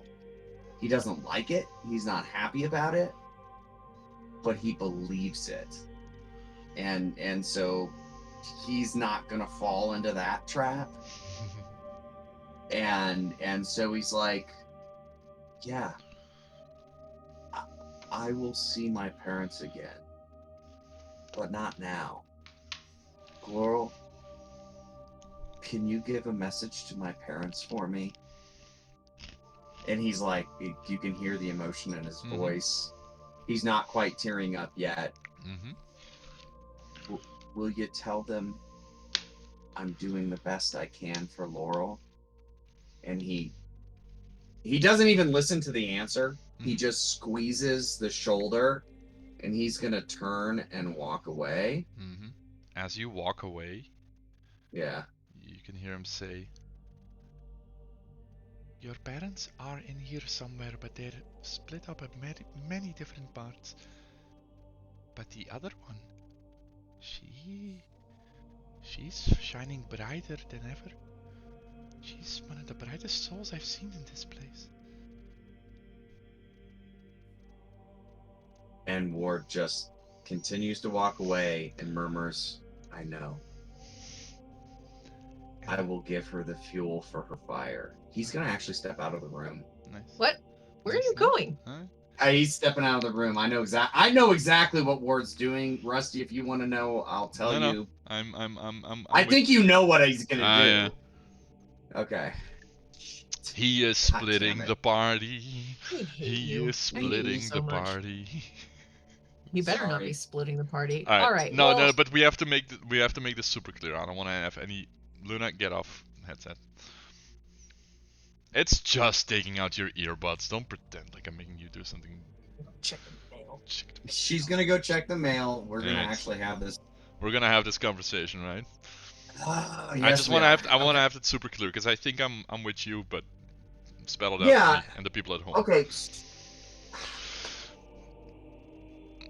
So your parents are here in very different, like basically scattered stardusts of consumed spangle, like essentially in a giant soup that's been stirred for a millennia. But they're all in there. But your sister is actively like shining as the northern star in the sky. Like she's very visible in this place, which is something. Like you've already known she's on the radar of the coven, and there is some connection. Rosie has seen her, has found her. What's Ward doing? Tell me. Well, word is this kid is dead. He is accepting that this kid is dead. Oh yeah. And Yeah. and he is going to. But he doesn't Make have. He doesn't have to be, right. Like you. Yeah, doesn't he though? How does Ward deal with it? Because he knows the power of life and death. Like the Raven Queen is all about obviously like the natural cycle of the soul. Yeah. But there are exceptions. Mm-hmm. And if you'd want, like, nothing is like in the mortal world, obviously, like what Ward grew up with, like with the realistic vision of the world, that dead is dead. But the Ward in this world, and also the Ward that read all those books about fantasy and eternal life and resurrection, knows it doesn't have to be the end of the line. But if you don't do anything, this kid dead. Very much. Yeah, there's. What's he doing? Why is he stepping out? Well, well, just so you know, he was stepping out to call the Raven Queen in to take the kid. Yeah. That's what he was doing because this kid is dead. Mm-hmm. And by on us, we never went and talked to this kid's parents. Nope. We don't know where this kid's parents are emotionally. I wish we did. You don't know. No, but we don't. And I mean, I have a crazy thought in the back of my mind. This is the place for it. I'm here for it. Can he be reborn? Right? He doesn't have a body in the real world, and there's no one. He shouldn't be taking over bodies. That's not okay. You remember a part of a conversation you had with the Daryl in this place, the actual Daryl. His body in the time that you remember is dead. But time isn't linear for you guys in this place either. Right. We can send it back. You could try to. This is the teacup conversation, right? Yeah. Like if you don't do anything with his soul and don't do any resurrection type stuff, you solidify the fact that Gloril is dead. This is one decision that'll bear on your conscience if you make any decisions in how the world is going to be divided. The physical body of Gloril is dead. If you bring the worlds in sync with each other, he's dead. He will always be dead. But there is choices to be made, and there is experiments to be done if you want to shunt him to another version of the timeline. You could try doing something.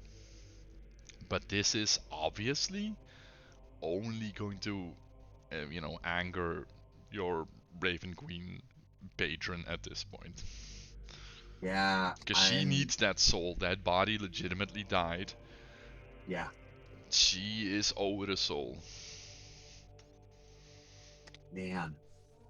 I mean, here's the thing, like Ward has dealt with a lot of death, right? He survived a plague. He had to accept death. He had to accept his parents' death before he was ready. Okay, I'm gonna go ahead. I'm gonna put Ward. I'm gonna put him right in the scene. As soon as you step out, close the door, and even before you can actually do that, like a form materializes in front of you, like a vague mist. You can see like the color. You kind of radiate some color into the environment. It drains. See it again, and you can hear the voice before you see her visage. Are you here to make a bargain? There's no bargains with death. You know that, lady. There is only the scales, and I'm supposed to bring them in balance, and they are out of balance, Ward Van Dornhammer. They are very out of balance. You wish to intervene on this child's soul's behalf. Lady, I want him to have a chance, but I must accept that he spent his chance. He made his choice. good care of him. He will be put in the proper place. His soul, as morally questionable as his actions as part of the Soul Eater were, his soul will have a chance to be judged properly, along with your parents.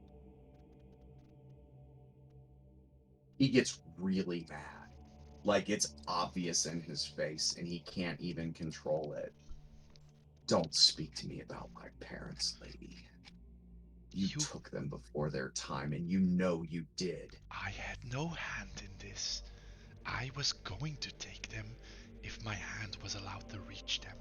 You will not see them in the afterlife if we are not allowed in this place. This is what's at stake here, Ward.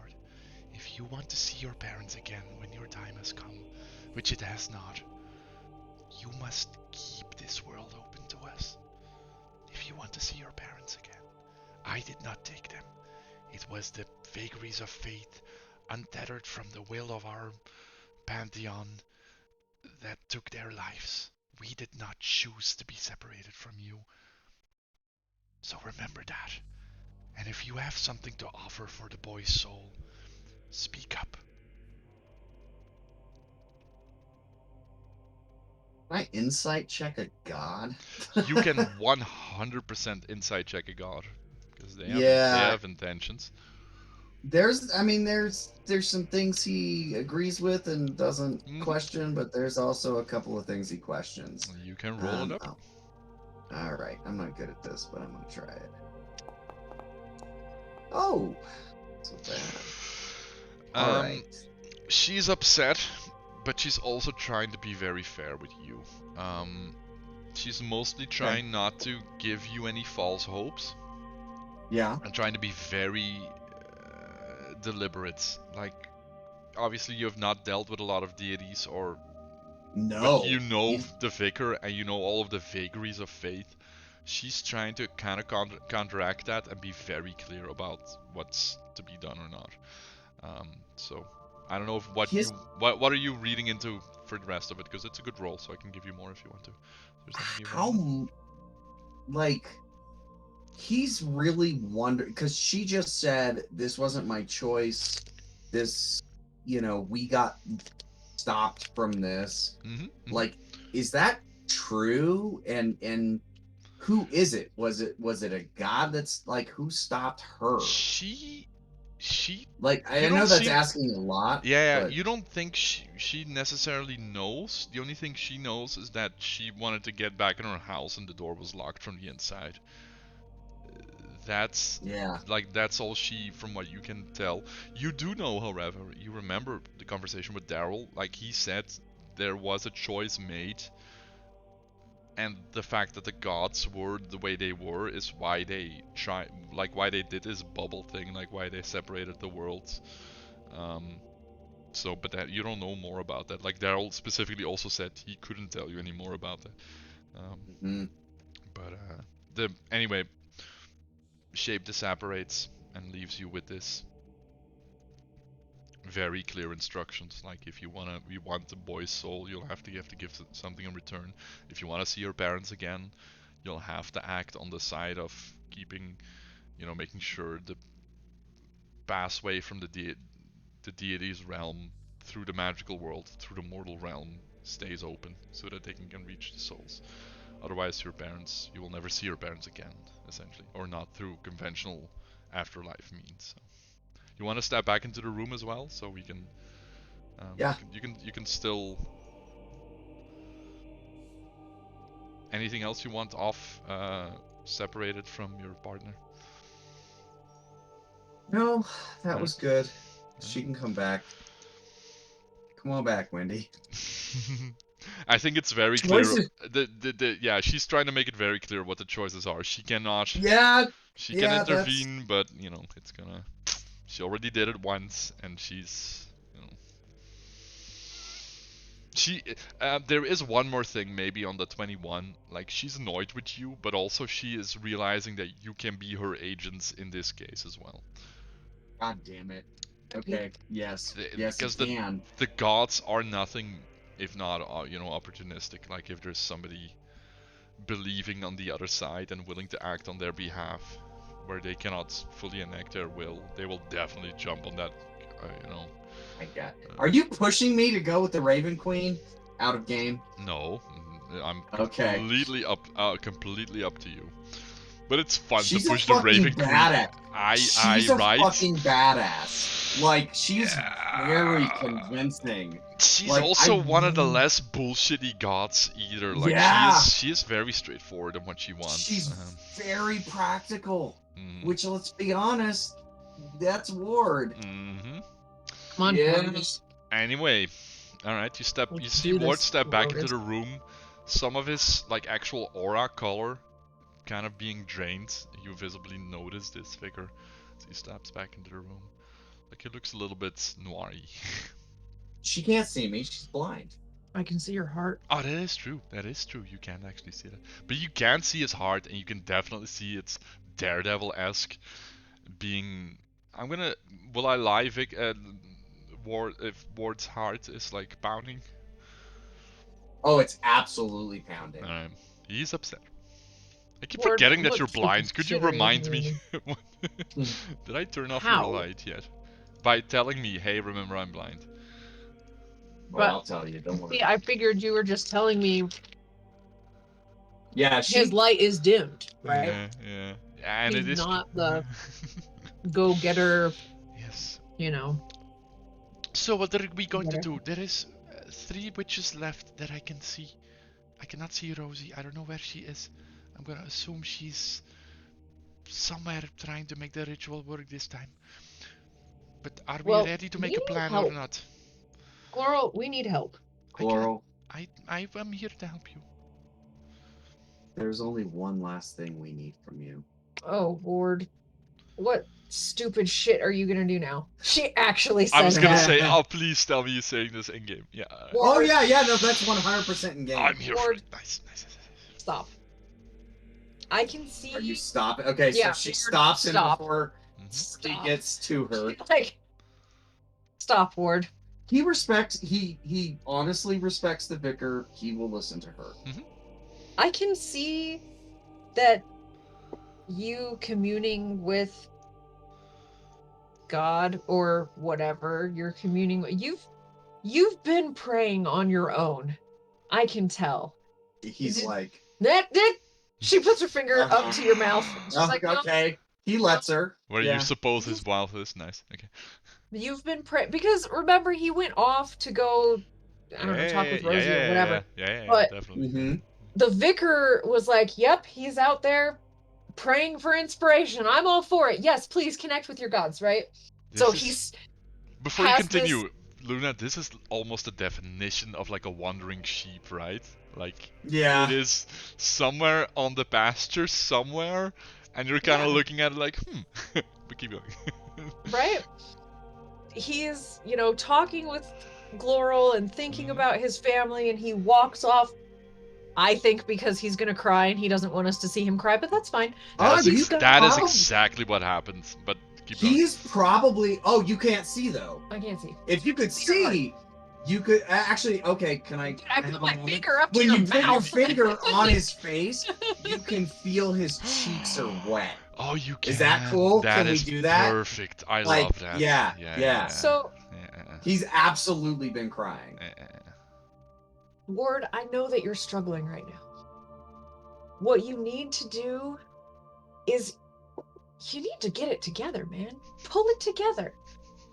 We need to gather all of our allies together.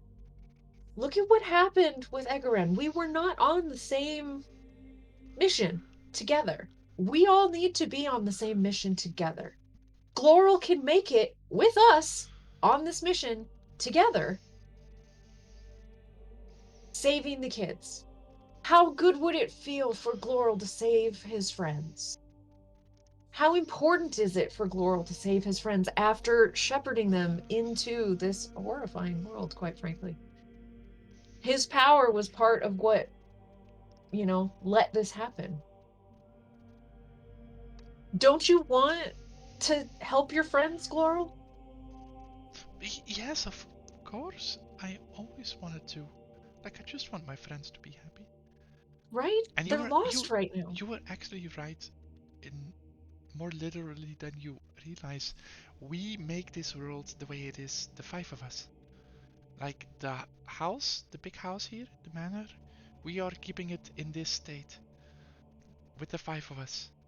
You have already undone one, and that corner of the castle will now not be inaccessible, but the chaos soup will be able to take hold of it again.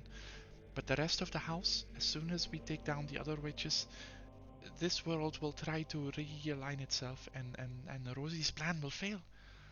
But I also don't want Rosie to be like, she's not a happy girl. And I don't know what her witch has told her.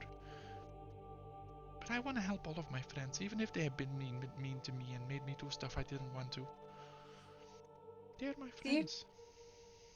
Save the kids, Ward. Unite in your purpose. We are here to save the children, are we not? Is that not why we came here, was to save the children?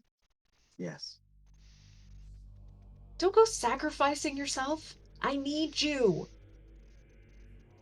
It's too late. Floral. He's already dead. Yeah, His mother soul is like it's too late. It doesn't like inflame anything in his heart for me to be like saying this shit. Is he just like okay? Totally out of game. I'm just poking you as a DM. Sorry. Yeah.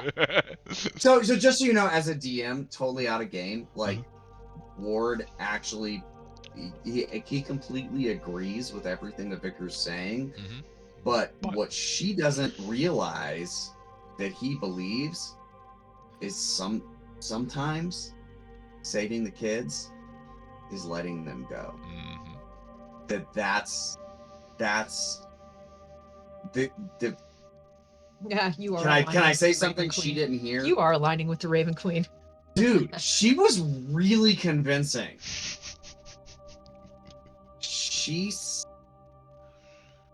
Yeah. I don't know. I don't want to give you too much because I think it's cool that I know something you don't. That doesn't surprise me. Keep your mouth shut.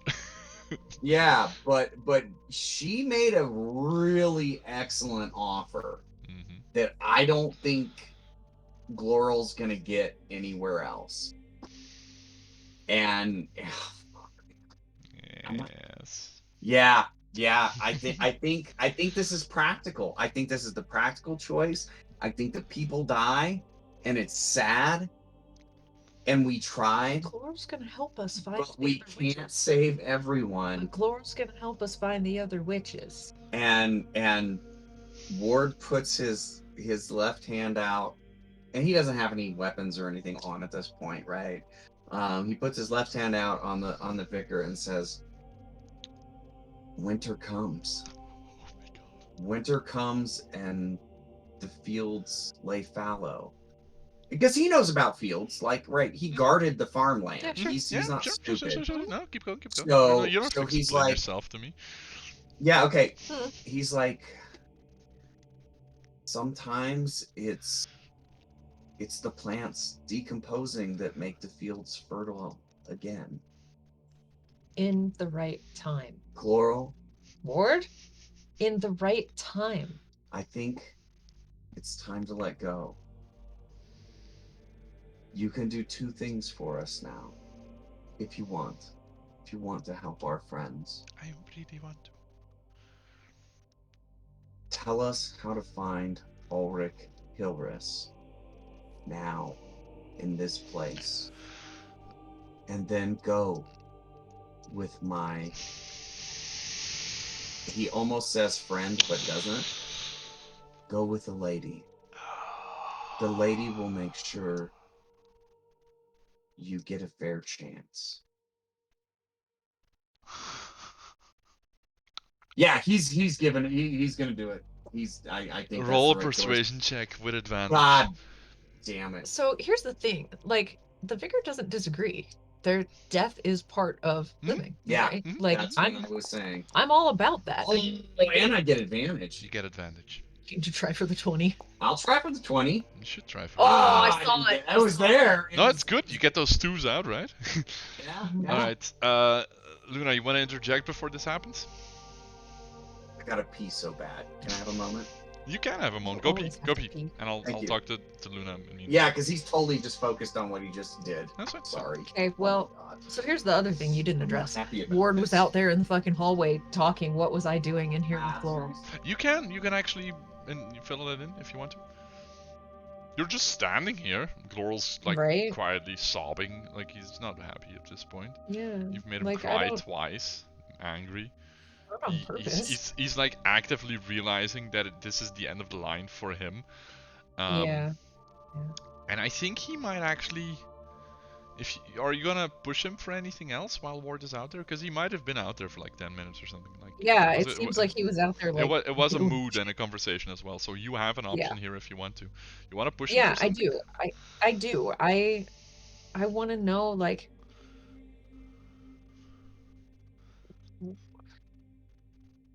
why did they think that aligning themselves with witches was a good idea? Like, I don't understand how this was supposed to help his friends. Wait, what are you asking? Are you asking me as a So, DM or in game as? no, like, I don't know. I'm sitting on the bed and I'm holding Laurel's hand, Yeah. and he's crying. Like, so you were helping your friends by collecting these souls to help everybody gain power, right? Yes, that was What my was part. everybody else doing? What was everybody else doing? Well, it goes like this. Eris makes them dream, okay? And she keeps them in the dream. And then Rosie would make a deal with them to whatever they would want, the power in this world, whatever they would want to establish in here, like Rosie would make the deal with them in exchange for something else. And then Something else, like what? Like their soul, their what? whatever Their they want, eyes? whatever they want to offer, doesn't matter. It depends on the person. It's what they love most. Okay. Essentially giving them, making them give up something they love for the power they could get in this place. Mm-hmm. Next up, Burn would come in, and he would essentially test them and would make them fight and make them draw blood in this place. And they would fall in love with all of the new power that we gave them, and show them how powerful they really are. Make them convinced that this shape and this version of them is the true version, and that the mortal coil they left behind in the other world is the thing that's weighing them down. And then Anna and Robbie, they would come in and they would willingly let them cut the string between the mortal body and the body in this place. This is very important, and this is what essentially like kills the, like it deconnects the timelines, the worlds from each other. Wait. Burn would make them fight and test them, and so they could see how powerful they were. Yes. And Anne and Robbie came in and cut the strings. Well, Anna and Robbie can only do that if they are willing to give up the mortal worlds and everything in there. We have to keep, the soul can only be properly consumed when the mortal body dies. And by doing that, we have to first cut the string, because otherwise the body in here dies as well. If you are connected to the mortal world and you die in here, you die as well in the real world, in the mortal world. We've seen that. Okay. And then finally I would come in when they would have given up, and they would be in this place and we would consume them. And it was essentially a trap. They would be helpless. They would have made the deal. They would have willingly given up, and their soul would be as pure as it could be. And that's where I would come in when they would eventually die. But they would have known the truest form of themselves before they died, so it wasn't bad.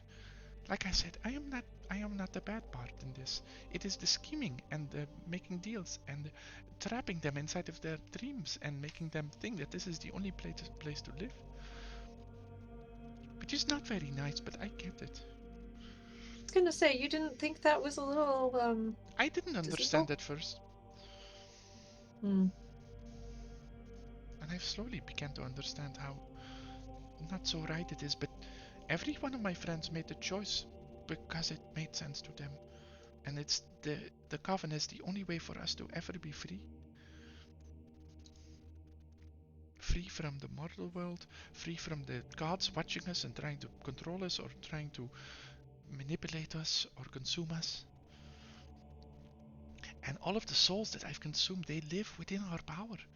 It is not lost, it is solidified as one soul. It is not consumed in the chaos. And it lives within the coven and within the coven's might. And one day, when the coven reaches its goal, we can recreate our own world and we can be the gods. But not like the stupid gods from before. We would be kind and let everyone live their biggest dream, as long as they put in something. You would be kind by deceiving people into giving up their... It is not deceiving. We show them their true form. But people need to be put in the proper place before they can, like, make a good judgment. Like your friend out there in the hallway, softly crying and praying to his God. He would not do that if he's not put in this place before. He would not make that choice. Making me feel a lot better about my choice. This is happening. Thank you. This is happening. I know I don't hear any of this. Yeah. No, I understand. I mean, me, the player, is feeling better about my choice. Disturbed by this. Like, I can't even tell you how much I feel this kid... For as much as his parents loved him, we don't know that. Probably. We never talked. You don't know that, by the way. They could be complete sociopaths. You have and they seemed a little harsh. You know, the burning of the forge will teach you the rest. I mean, Jesus Christ. So that seemed a little harsh, but you know, I get it. Advice. I get it. You know, like I think it's not out of the ordinary for you know. But keep going. Right? No, but I mean, think about it. Like, if I tell you 100 times, don't jump on the bed because you're going to fall off, and you don't listen, and then you fall off and hurt yourself, what did you learn? Yeah. Number one, I was right. Number two, you were going to hurt yourself, and you did. Right? So if you don't listen to the warnings, life teaches you otherwise. Right? It's not wrong. I mean, yeah, that was what made Ward's decision, was when Glorl didn't learn from getting burned. He's never going to learn. Yeah. So, but the thing that disturbs me is something was wrong in this kid's life. Yeah. That pushed him towards his friends are his family instead of his family is his family. Right? Like, he's living for his friends. He's protecting his friends. He's doing all of the things that his friends told him to do, even though they're abusers. Like a gang. Yeah. Sorry. So I'm gonna interject here as a DM. There is a very important thing that you have to take into account. Imagine the power you got the first time you got the crystal on and into this world, the glee you had with all of your... These kids were born with this. They were already in this world, and I don't know, was it... Who was it? One of the kids told you, like... oh no, it was Isabel and was it Zoe? Yeah, it was either Isabel or Zoe. I don't know, one of the two. Like, it was when they were talking to each other. Yeah, when they were kids, like the world here, the world they could create was amazing. Like, they were in full control. Yeah. This was the most awesome dream ever. These kids are essentially lucid dreaming into this place, and then something tells them you can have even more power in this place and more. It doesn't have to be a bad life, right? Like, you don't have to necessarily be in an abusive... I'm not saying it is or isn't, but I'm just saying... But there's something missing, right? I'm sorry, but I would sacrifice half of my mortal life if I was... like, I would burn the fucking place down. And I'm a very happy person, but I'm just... Right. But I'm telling you, like, if I'm a level 3 cleric in the other place, I'm sorry, but some motherfuckers are gonna die. Yeah. Yeah, like, I don't know. It seems to me that there had to be something missing for him to latch onto this so hard. Right? Or it just happened. I mean, why do people become addicted to drugs? I mean, it is a fair assumption to be made, and it's definitely like they're already like the outcast families. You have to realize as well, like the Azures, you haven't talked to them, but I've tried to set the scene about how, like, races still, the few races that still exist, they would definitely not be like the popular family in this town. Like, they're mixed blooded dwarves And these kids were all outcast for a reason, right? Right. All They're of them had some. obviously something was going Yep. on in this town that made them stick together like they were family. That's what I'm saying. Yep. They were just outcasts. They're outcasts. We were all weirdos when we were kids. Yeah, we were all weirdos when we were kids because we were doing this in our living rooms or whatever. So there's no And- metaphors here. I don't know what you're talking about. and what did that do? It taught us to stick together like a family, right? Am I wrong? I'm not wrong. So there was some sort of abuse going on, or like bullying or whatever. Like there's a reason why you could this almost life is better than that one.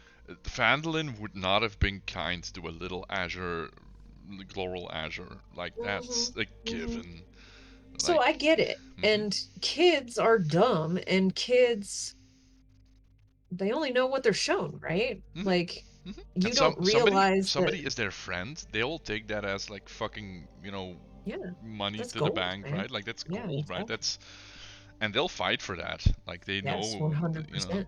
even if they're bad 100%. people or whatever. But so yeah, so there's so this kid, like everything that this kid is telling me is justifying all of the bad, and he knows it's bad shit. He knows he was doing wrong, and he chose to do it anyway because these were his friends. Yeah. And they were, supporting him and whatever, abusing him, but they were still his friends. They were the only people that were, giving him the time of day and playing with him and hanging out and all of that stuff. And it just makes me incredibly sad that. Oh, I'm not happy about my choice. As a player, I'm horrified by what I'm choosing.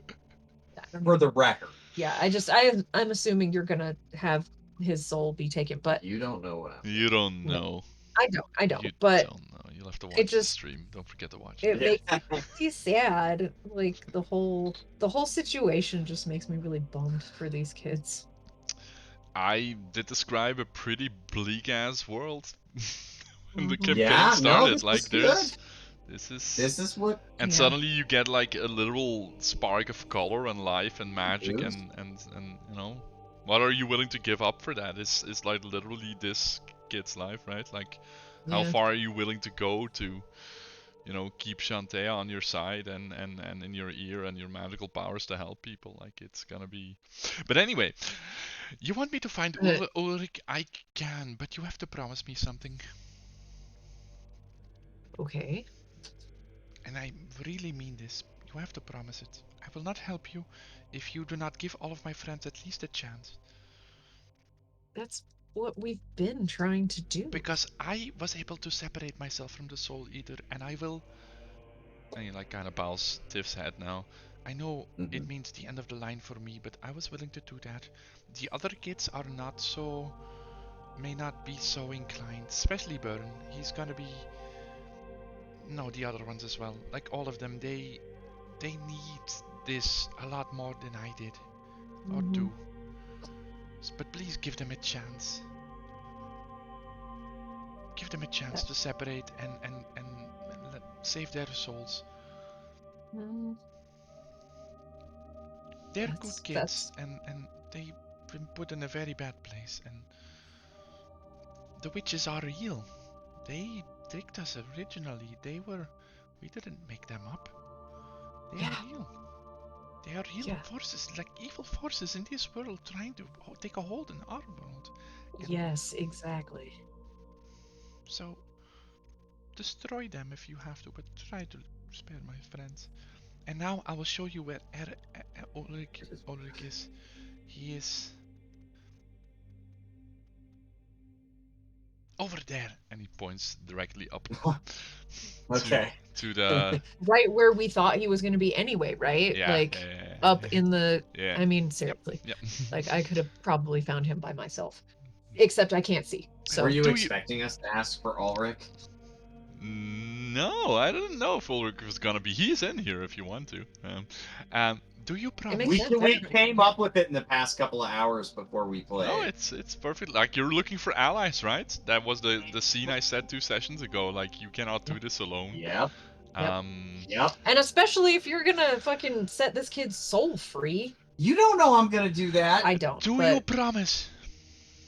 Absolutely, 100%. We are here to save them. Hey, don't make promises for me. You're not even No, here. Fuck off. No, I said we. no, he's back in the room, right? Like we're. Oh, am I? I thought yeah, that you still. I'm yeah, sorry. no. We just as soon as you get, we just had that little conversation. But Okay. no, we're back here. So, do you promise as well, Vord? Promise what, Coral? Promise that you will give my friends a chance, like you did for me. Absolutely, Coral. You did this for them. Because your friend would have destroyed me if she didn't do that for you. So That is true. I could see it in her. She was going to. You don't need to worry about that anymore, Gloral. I worry about everything. You don't need to anymore. Why you not? did your part. You succeeded. Gloral, man, little man. he goes for the bro claps. Oh shit! You did it. Yes. You did it. I did. Like he gets excited step. with you. What did I do? Yeah. What did I do? You took the first step to save your friends. You did it. Gloral, you're a hero. I am a hero. Thank you very much. I try my best though. And even though I fail, my heart is pure, and I've set you guys on the path to set everything right. Is that right? Is that what you're getting at? I believe yes. So Ward grasps the hand, and he looks in Gloral's eyes, the glowing blue eyes of Tiff, and says, "That's right." And then he turns and looks at, you know who he's looking at, and he goes, "That's right, right." I need an insight check on that, please. And I'm closer now. You're holding his hand, right? You Yes, don't know what Ward's about. hand. As you kind of turn around, you notice Gloral's form coming with you, but Tiff's body staying. And you see Gloral kind of face out of her body, and Gloral, now you can see him standing, looking at you, and then looking up into the empty space. Yes, I'm ready. Can you take me to her? Yes. And this little spectral hand, you can already feel like losing mass, but you have to hurry, okay? Because I cannot sustain in this form for long, and I think maybe she's not as bad as we think, right? She might be a friend as well? She might. Okay, let's go then.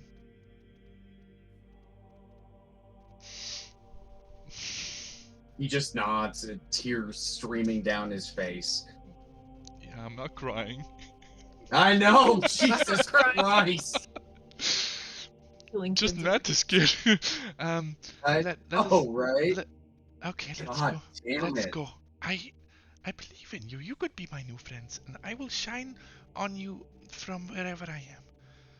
We are your friends. You're the best friend, Gloral. You're the best friend. Just remember what you promised, okay? And you can now feel like, as you're walking through the room into the hallway, like something else you see him reach out his other little hand, and something takes hold, and you can see like it starts to fray, but also be kind of like almost sucked in to whatever else it's holding. And what do I see? You see that, like you see Ward with the form, like the glowing form of Gloral, walk to the room, and then kind of dissipate into, as if he's stepping into like a mist filter, and see his body what about just. The black that was around his heart.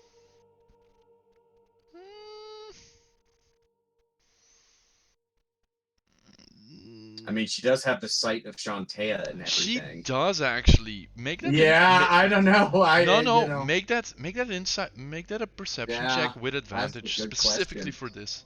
Specifically for this, because it is an interesting question. And I have a little moment. I'd like. Oh wow, nice advantage. I mean, that was advantage. There we go. Get a nice 10 out. It is definitely still there.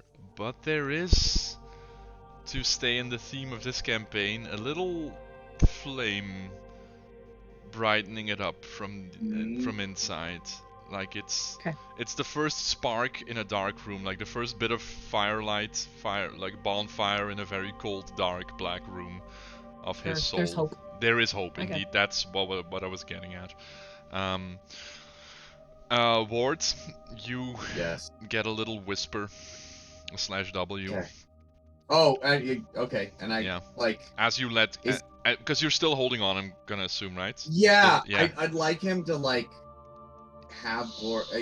Correct me if this doesn't work right, Go. but he kind of he's walking Gloral away, Mhm. and he then is gonna hand Gloral's hands to who he's handing it to, and there's a moment of hesitation. Yeah, you're still Like holding on, right? Like you're still. Yeah, he's still not Right. 100% sure. That is the but moment that you get the voice, like. okay. You have And to let go as well, Ward. This doesn't work if you don't let go. and It is time he to just let kind go of now. he just closes his eyes like hard, like when you can feel you're just holding your eyes closed hard. And you can feel Gloral's hand like squeeze you like a little harder, and then releases tension from your hand, so you're just holding it like a I'm gonna be okay type of squeeze. Okay. He makes the decision in his mind. He's doing it because he's doing it, not because he was convinced to do it. Okay. And then he hands Gloral's hand to who, and bows his head in honor. He bows his head in honor and duty to what just happened. Right. He's not happy about it, but That's he fair. understands that this is the natural course of things. He will be judged correctly and fairly, and you will weigh in his favor. But your actions here will determine so much more. Go forth. Set this right. Consider one debt repaid. You did right here. I will be looking over you while you do the rest. Tell my parent he's Yeah, actually completely ignoring that and That's looking at in Gloral's slowly fading blue eyes and saying, tell my parents they did well, and I've taken care of Laurel. She's okay. Tell them for me. And you see Gloral smile. That's your out loud voice? That's his out loud voice. Nice. You can see Gloral kind of nod and smile as you let go of his hand, and he dissipates into the black mist, which then snaps away, and the room kind of grows. God damn it, wrong window. As Stiv's body actually disapparates as well. Well, that's not good. So I make my way over to Ward and put my hand on his shoulder. And I say, Ward, I know you couldn't see it, but there was a spark in Gloral's heart. Gloral perks up and looks right into your eyes and listens. Not like I can see, but yeah, that's true, actually. But I can see your heart. I can see Gloral's heart. And Gloral's heart had a darkness to it, but right at the end, right before he was taken away, that spark was taking over. The hope was back. The love was back. He was a good kid. At that point, Ward breaks down. Oh! He drops to his knees, crying. Yeah. That was like the most difficult thing he's ever had to do. Yep. He was trying. Yeah. He was trying so hard to keep it in, but when someone who he respects tells him it was okay, tells him that that was the right choice, he just breaks down. He needs a moment. Like he's just sobbing. Like that was really, really difficult. I'll hug him, pat him on the back. It's okay. It's perfect. It's okay. You can take There, take some inspiration, by the way, Drake, for the entire time. Oh, that's you. Yeah, you can take that. At you least know take. what? It wasn't worth it. That was really difficult. I know. We've just met this kid, and I got stupidly attached to him. I know. He Way was to go. so sweet, and he wanted. Oh, there it is. I knew what he was about, but like until I made him Yeah. alive. Like I made him alive, and then I killed him. And then you Oh killed him my right off. God. Way to go. Jesus. It's okay. That's what we have to do. We have to Set things right. bring them back from the evil. We have to set things right. Ward is like, I know. God, I know. I know why you want to believe in something bigger because it's easier. And he's like angry now. He's like sad, angry. He's like, I know. It's easier, right? It's easier to put it on something bigger. No, But it's not. It's on easier. us. It's not on them, it's on us. It's what We're the ones doing this. we do with the People power are given to making us. these Yeah. choices. Yeah. And they're putting these kids Oh, in this position. it's worse than what you think. Oh God. While you were talking with your gods, she's hopeful. Chloral told me what they did. Eris would make the people dream. Rosie would make them make deals to give up something that they loved for the power. Byrne would test them, make them use the power, see the glory in it. Anne and Robbie Anne and Robbie. would convince them that they needed to leave their mortal shells behind and to stay here in this world and revel in the power or whatever. And then Glora would eat their souls. Why? Why are they killing themselves? There's so much death already in this world. It's for the power. They want the power to be able to change their world, their circumstances. They're out there sucks. I mean, hot take. Right? Out there sucks. Out there is lonely and dark, and you don't have any power out there, especially if you're a kid. It's not okay. No. They need someone to take care of them. Mm-hmm.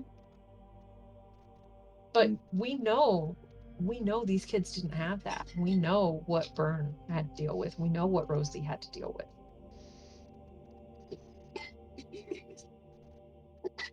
But something caused that. We need to stop that something. Well, let's go get Ulrich. We need Ulrich. Nice. I don't know that he's going to agree with us, though. He's in it for the power, too. No. He knows better. Does he? Guys, we have He like will. another half an hour, 45 minutes. Okay. We could do Ulrich if you guys want to. If you. Yeah. Yeah, get yeah, Ulrich. I'm in. We're in. We're good. Yeah, I'm It's here. still the middle of the day. I'm here. All right. Well, Yeah. he has given you the exact direction. You know where to go. It's the We knew all along where to go, you knew really. all along, right? Like you were just We knew all along. confirmed. It Alright, was within you the guys timeline. can or should be able to move, so I'm Yeah. giving it. Oh, by the way, short resties. Mhm. And also, you still need to attune to your blade, good sir. Yeah. When does that happen? Does that happen? I mean, shit. I mean, at this point, it kind of makes sense with the whole queen, right? But I don't even know. Like, You don't have to take a short rest and attune. Like, you could. I think we need to. no. I I could mean, this is definitely the moment. I could use a rest. Yeah. Yeah. I would But say we've already taken a short rest. narratively, you've already done that. Mm-hmm. We Okay, you have your applied it. abilities back. Okay, that's good. That's good. All right, the attunement of the blades. Narratively, this would be indeed after you have the whole Glorol scene, because as Mhm. you're contemplating everything after the conversation with the vicar, you're taking like a breather, You're trying to listen into the blade. Like you're closing your eyes, you're taking this restful moment, you're trying to feel the magic of it.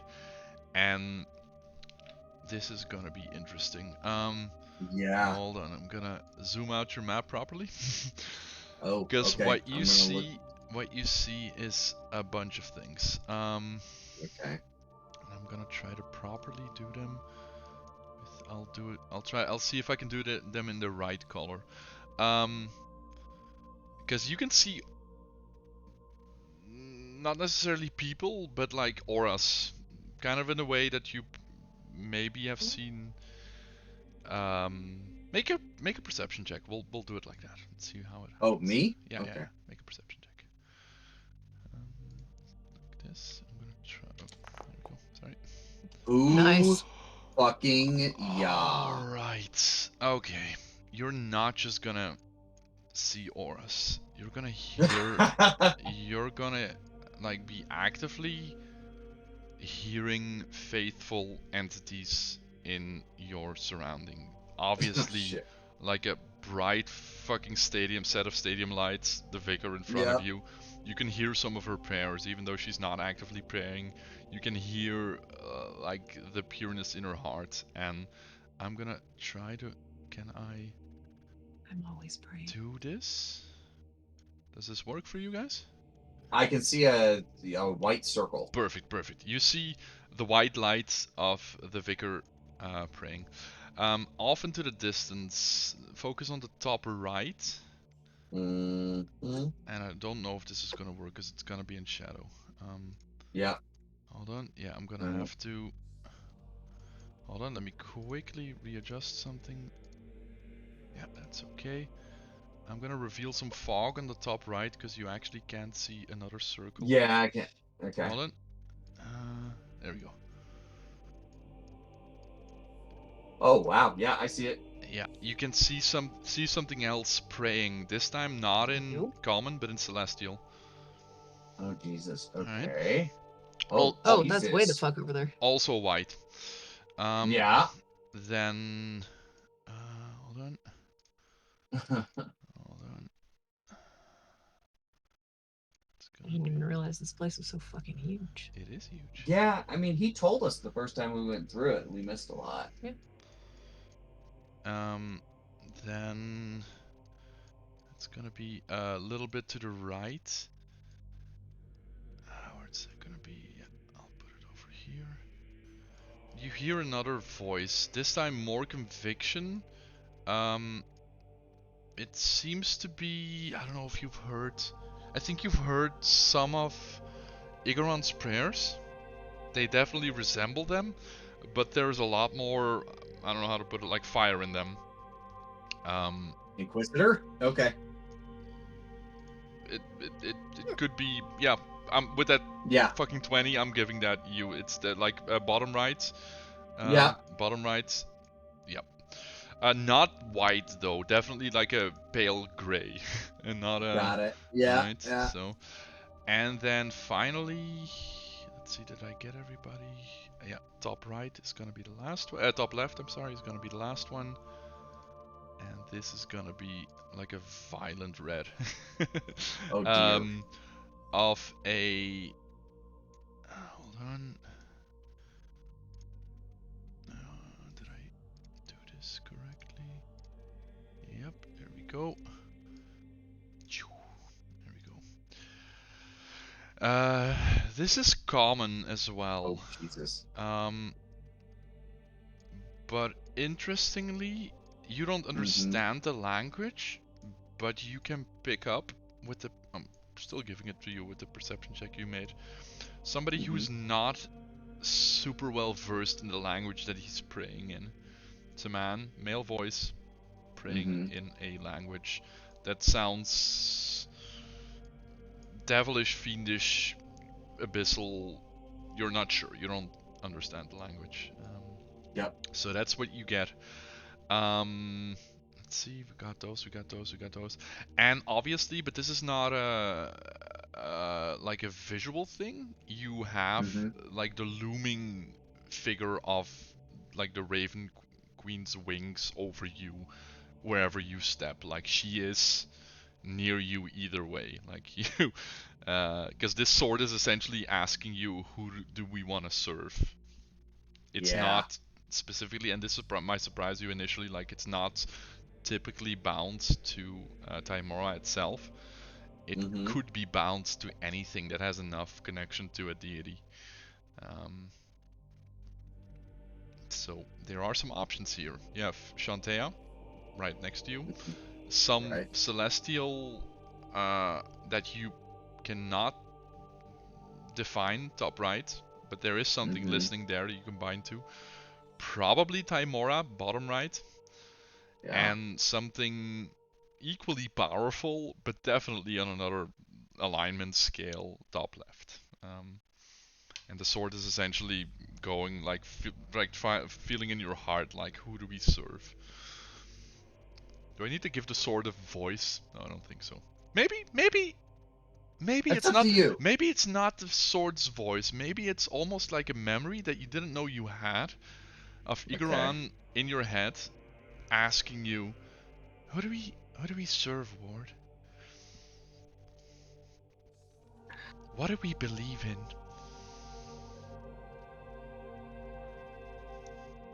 We're here for the children. And he's actually saying this out loud. And you can see Ward sitting down with the blade, talking to himself. We're here for the children. Sometimes they have to walk into the afterlife. And he gets really angry. They need to be allowed to. But sometimes they just need another chance. We're here for the children. What do we believe in? Who do we give? Who do we give our blessings so we can receive theirs, Ward?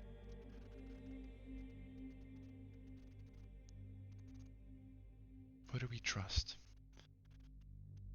Because whoever we'll be bound to with this blade will aid us as long as we do not rise up against them. Who do you trust? I'm so sorry. Do you mind if I take a moment to go to the bathroom? Oh my God. No, that is okay. I mean, this is like... No, that's okay. Take the moment. Take the moment. Meanwhile, I mean, if you want... no, that's fine. It's fine. Okay. Vicar, what is she doing during her short rest? Oh my God. I'm gonna assume you're gonna be doing a little prayersies of your own. Of course. Wanna reach Shantea to see what she thinks about all of this? No, I mean, as a representative of Shantea, you know, I already know that I fucking love you as a cleric. I don't need to call the manager to hear what he says. I already know what she wants. I have a guiding voice within me. I've been following Shantea's teachings my whole life. I know exactly what Shantea feels. Shantea feels like this whole thing is unnatural, right? Otherwise, she would need me, right? Yep, indeed. This whole thing is unnatural. These, kids being taken over by witches, that's not right. Their bodies are destroyed out in the real world and they're stuck here with whatever this nonsense is going. That's not right either. Yeah, it's not right. If death has to be the way, death has to be the way, and I'm not opposed to that. I think that's sadly how sometimes things have to go, I think we're gonna be good to go. Like, you call the weak ones from the herd, or like the wolves take the the weak ones, the sick ones, so that they don't spread the sickness to the rest of the pack, right? So or herd or whatever. So I'm not opposed to this, and I can be thinking that too. That's fine if Ward wants to hear all of that. It's not like a justification. It's things are going the way that they're meant to. That's how life works. Not everybody gets the chance that they deserve. Some people are born, I don't know, I don't want to say born wrong, but they're born weak. It happens. And You know, it's up to us to either nurse them into strength or let them go. Yeah. So, yeah, Alright. that's what happens. And, you know, what we need to do now is rally our strength. Yep. And fucking fix this shit. Or die trying, right? Or die trying. But I'm not gonna die. No, because I of know, course I I'm know, not. I know, I know, because you're eternal.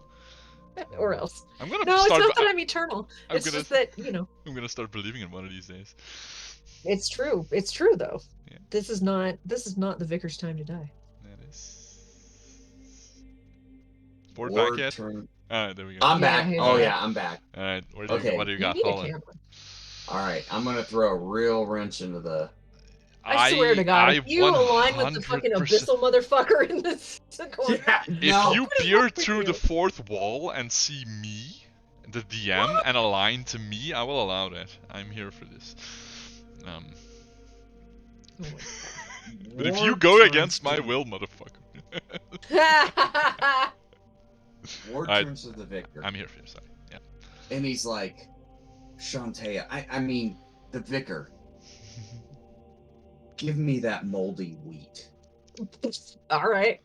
Right? Because you told us about the I- moldy wheat. I have the wheat. I know all about the moldy wheat. He holds out his hand. I'm calling it moldy. He's got his left. So the way I envision it in my head is he's kneeling, right? Tears streaming. The vicar has her hand on him, and Apparently, you could hear her prayer the whole time, right? yeah, and he's got the sword like in his left hand, into the ground, hilt up, and he turns to the vicar and he's like, "Shantae, I mean the vicar, give me your moldy wheat." Okay. He takes it and he goes and he holds it in front of him. My And sword. Life and death. We need both. This happened. And he looks at the vicar because you couldn't work together. And then he looks to the right. What? Mm-hmm. You don't. He looks completely opposite of the vicar and says, "You couldn't work together. You couldn't make this work out. But look at this. This is life and death together. This is balance. This is what is missing. You're killing us. You're destroying us. You're corrupting us because you can't make it work. You need to make it work together." So he's voting for balance. I mean, What's balance? life and death. You want to do Some- both of them? Mm-hmm. Like, there needs to be life. Mhm. There needs to be death. Yeah, that's why I was throwing a wrench. Oh, no, Like, no, I'm not dismissing you immediately, but give me a second here.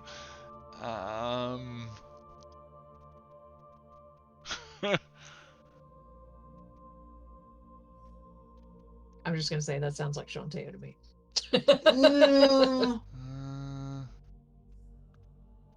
Shantae is all about preventing the mold, though.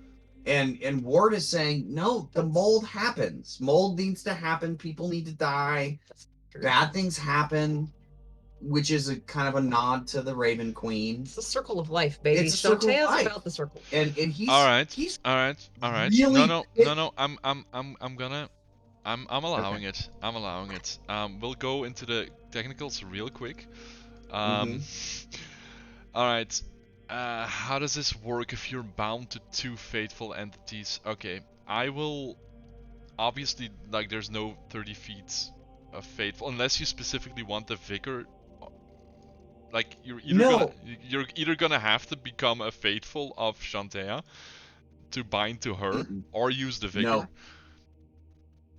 So What do you choose?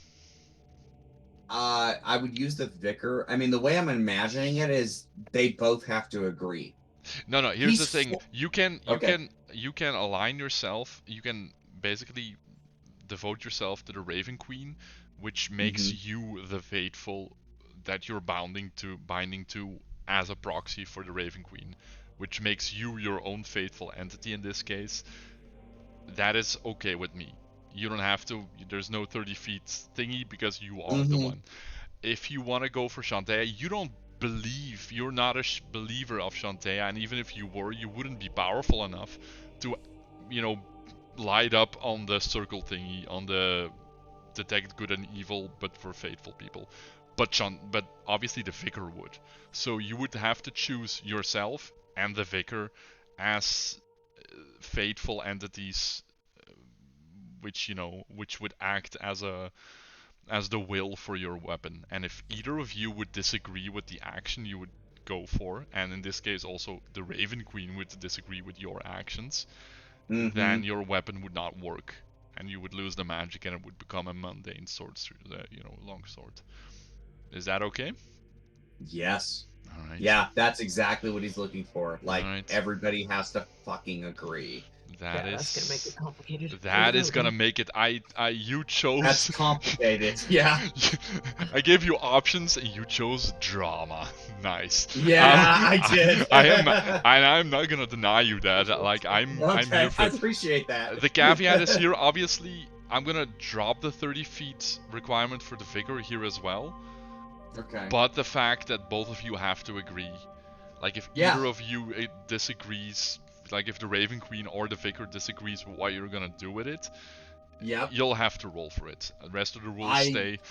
But I'm here for it. You're basically giving, you're actively inviting more drama into your life for this. So I'm here for it. All right. You feel like I'm gonna say you see, even if you close your eyes, you see kind of like Aegeron sitting in front of you, nodding. That is an odd choice and not one I would have made. But you're not me, and this sword has a new owner now, so go forth, Ward. Out loud, he says, bring balance. Thank you. Thank you for trusting me. Let it be my last action.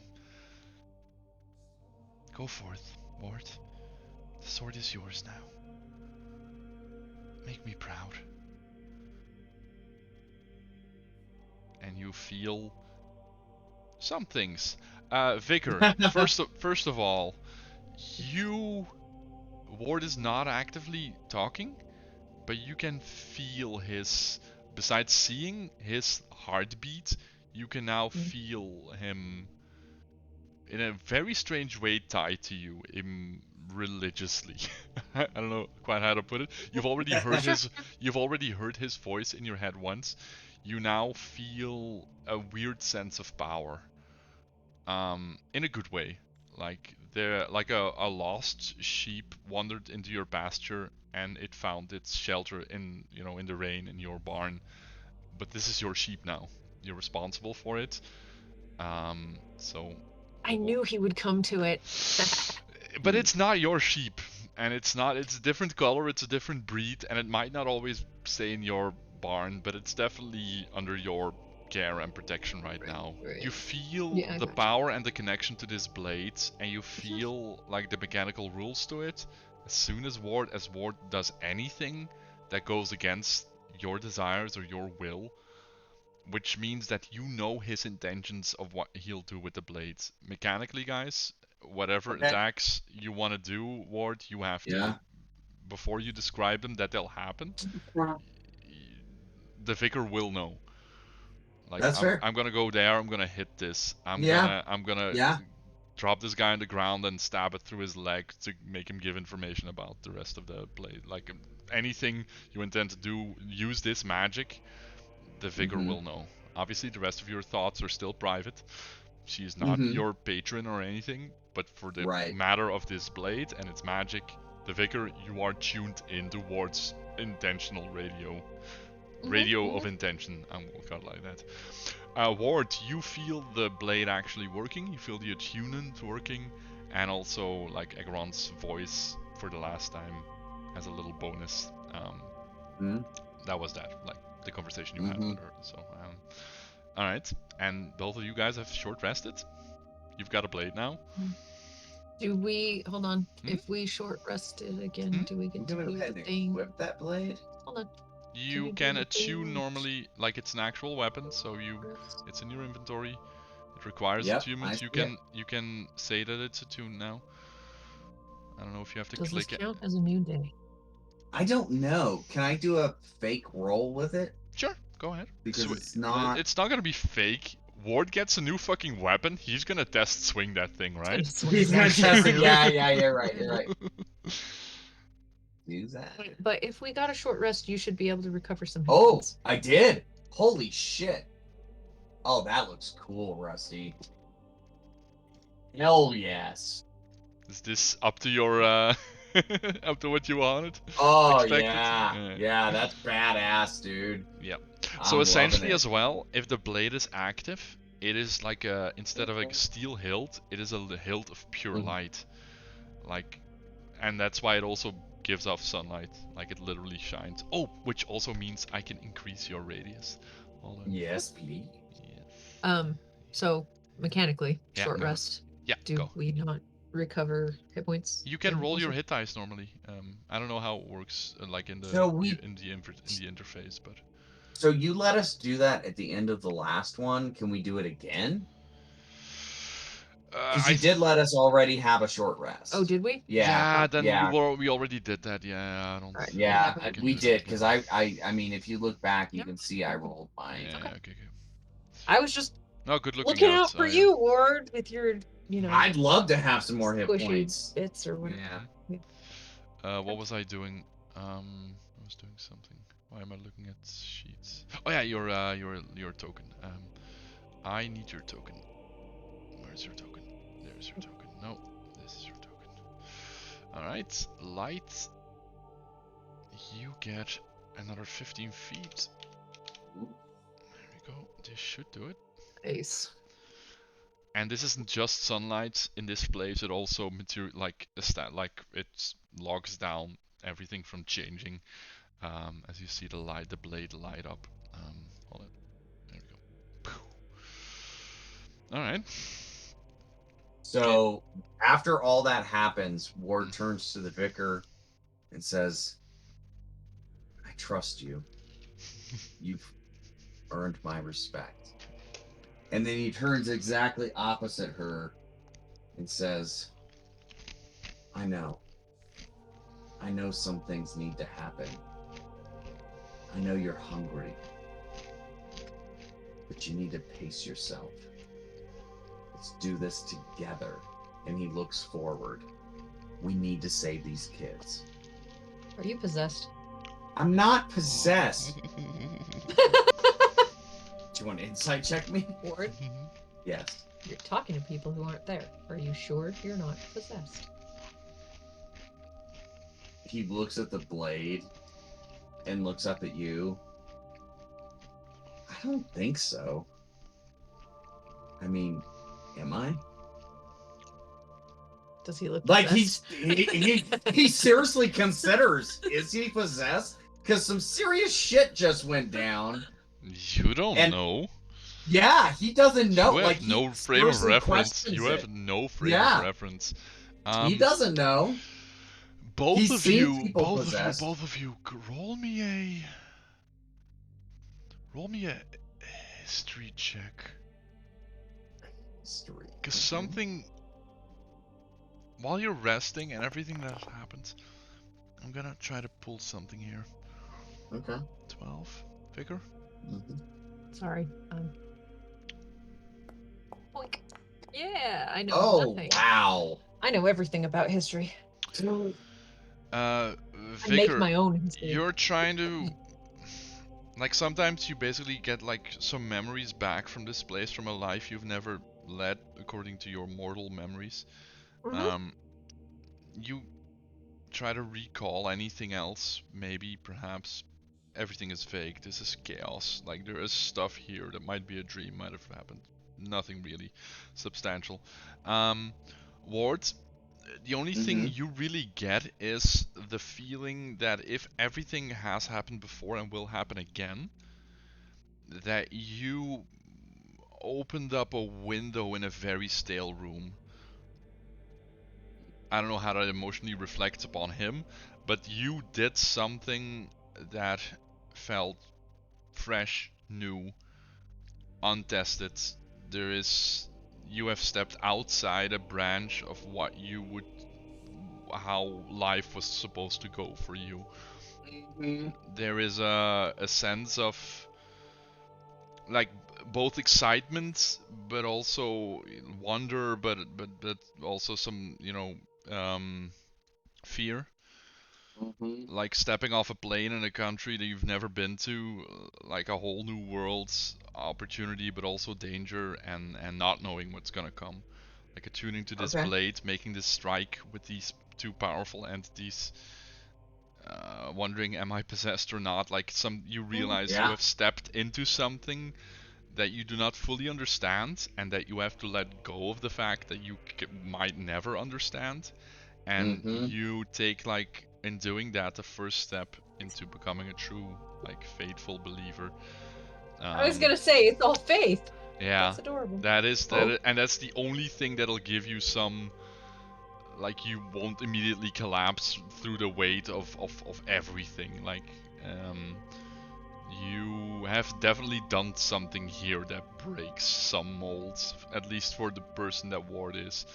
And it's exciting, but also don't try to think about how big and scary everything is, and just let that go and trust that somebody else is taking care of that. Can I give you that? Let God have the wheel. Yeah. Can I give you that? Yes and no, though. I mean, yeah, we're good. Yeah, I'm just. I mean, like, but Ward is very much not let the God have the wheel. I know, but this is definitely like he can try to stay in control. It's fine, but like it's you do feel this, like, almost catching your breath, almost like the fresh air that did come into the room by smashing a window is like almost catching you unawares. Like almost like you are suddenly more aware of more than just your immediate actions and consequences. Like something is trying to imprint upon you a sense of scale and weight and responsibility, and I'll let you. All of that washes over him, and then he looks at how his forearm looks when he's holding Dawnbringer, and it's like muscle, and like, and he's like, It feels like it almost since it also kind of shifted once you attune to it, like magical items basically,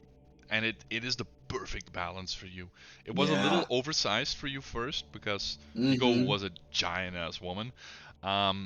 It's now the perfect weight for you, like just the way you like it. So so I mean,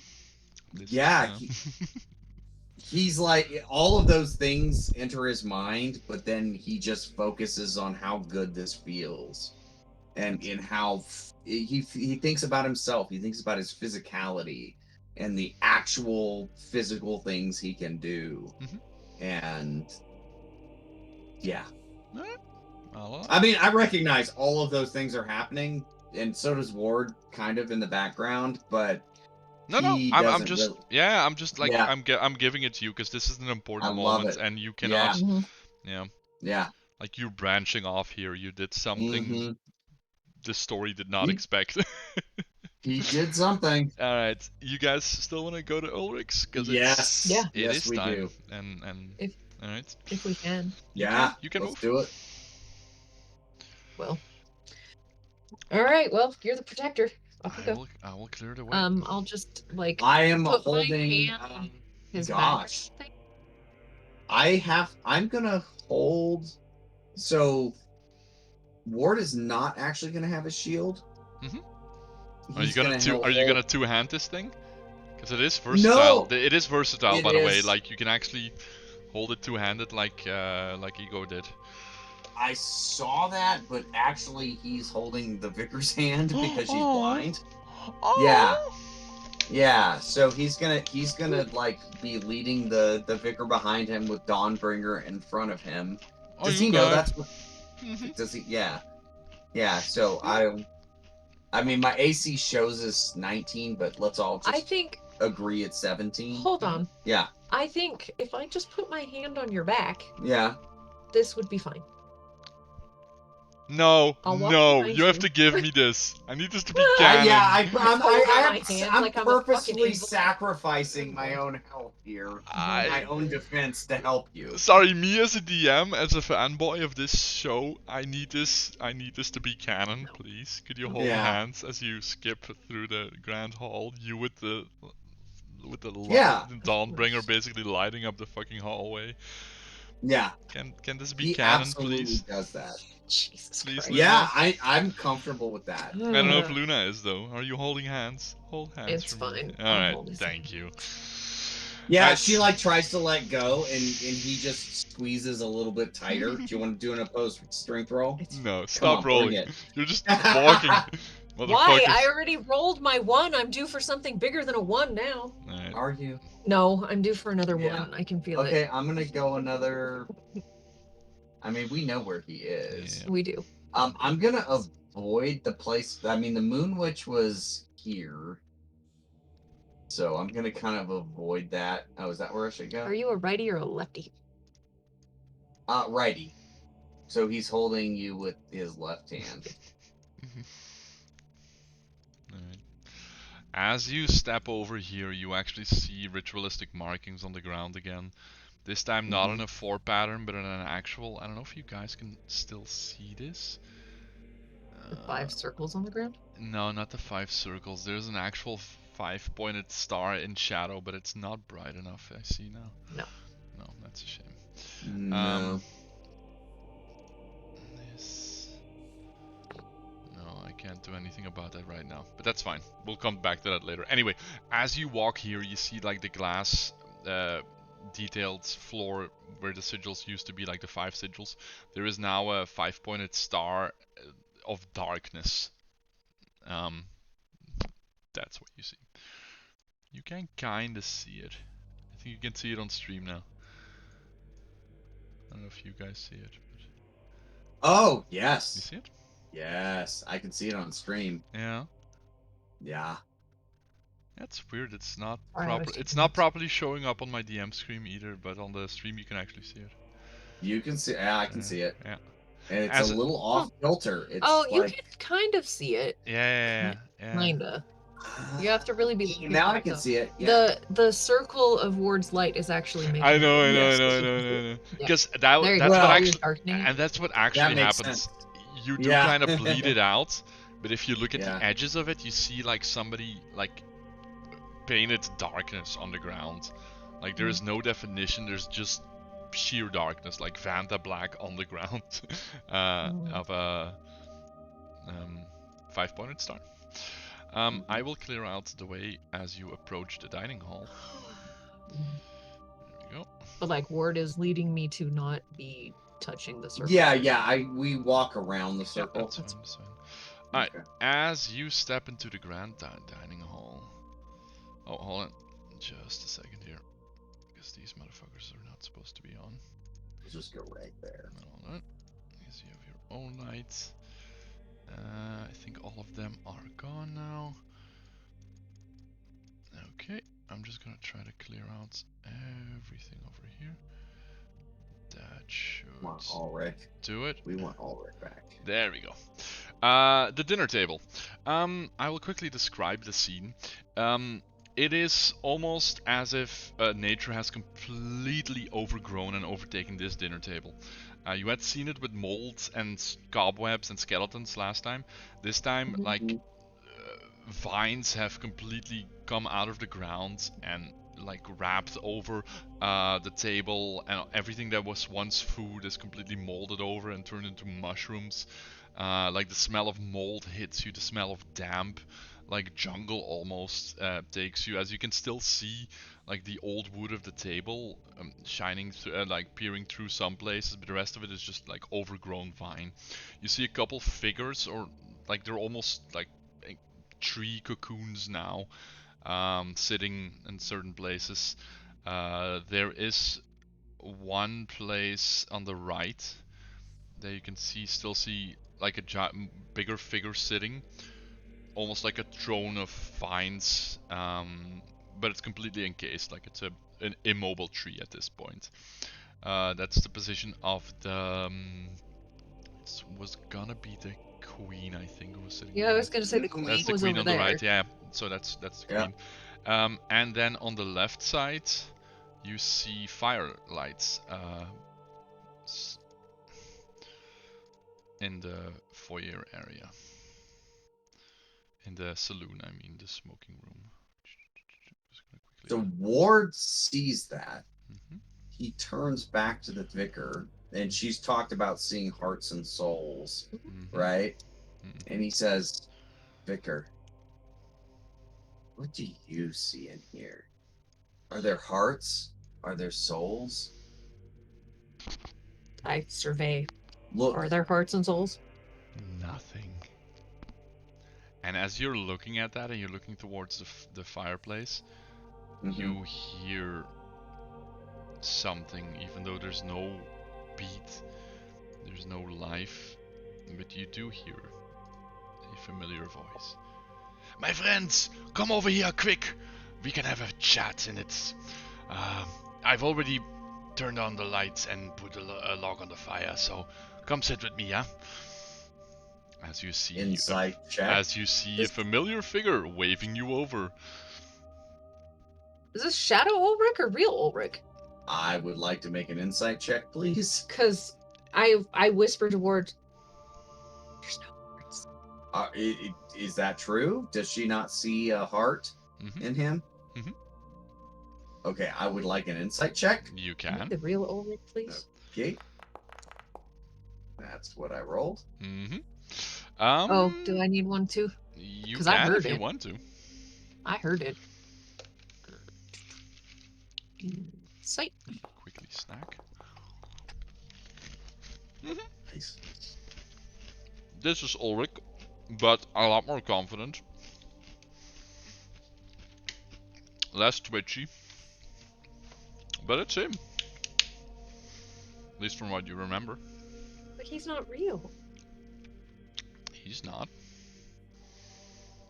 Well, none of Where's this the is real Ulrich? You gonna come with me? I'm gonna move towards. Ward is gonna move. And he towards stands Ulrich. up now from like the leather-bound chair in front of the fire, and he stands up. Uh-huh. And now you can see it, like his face is all like fallen in.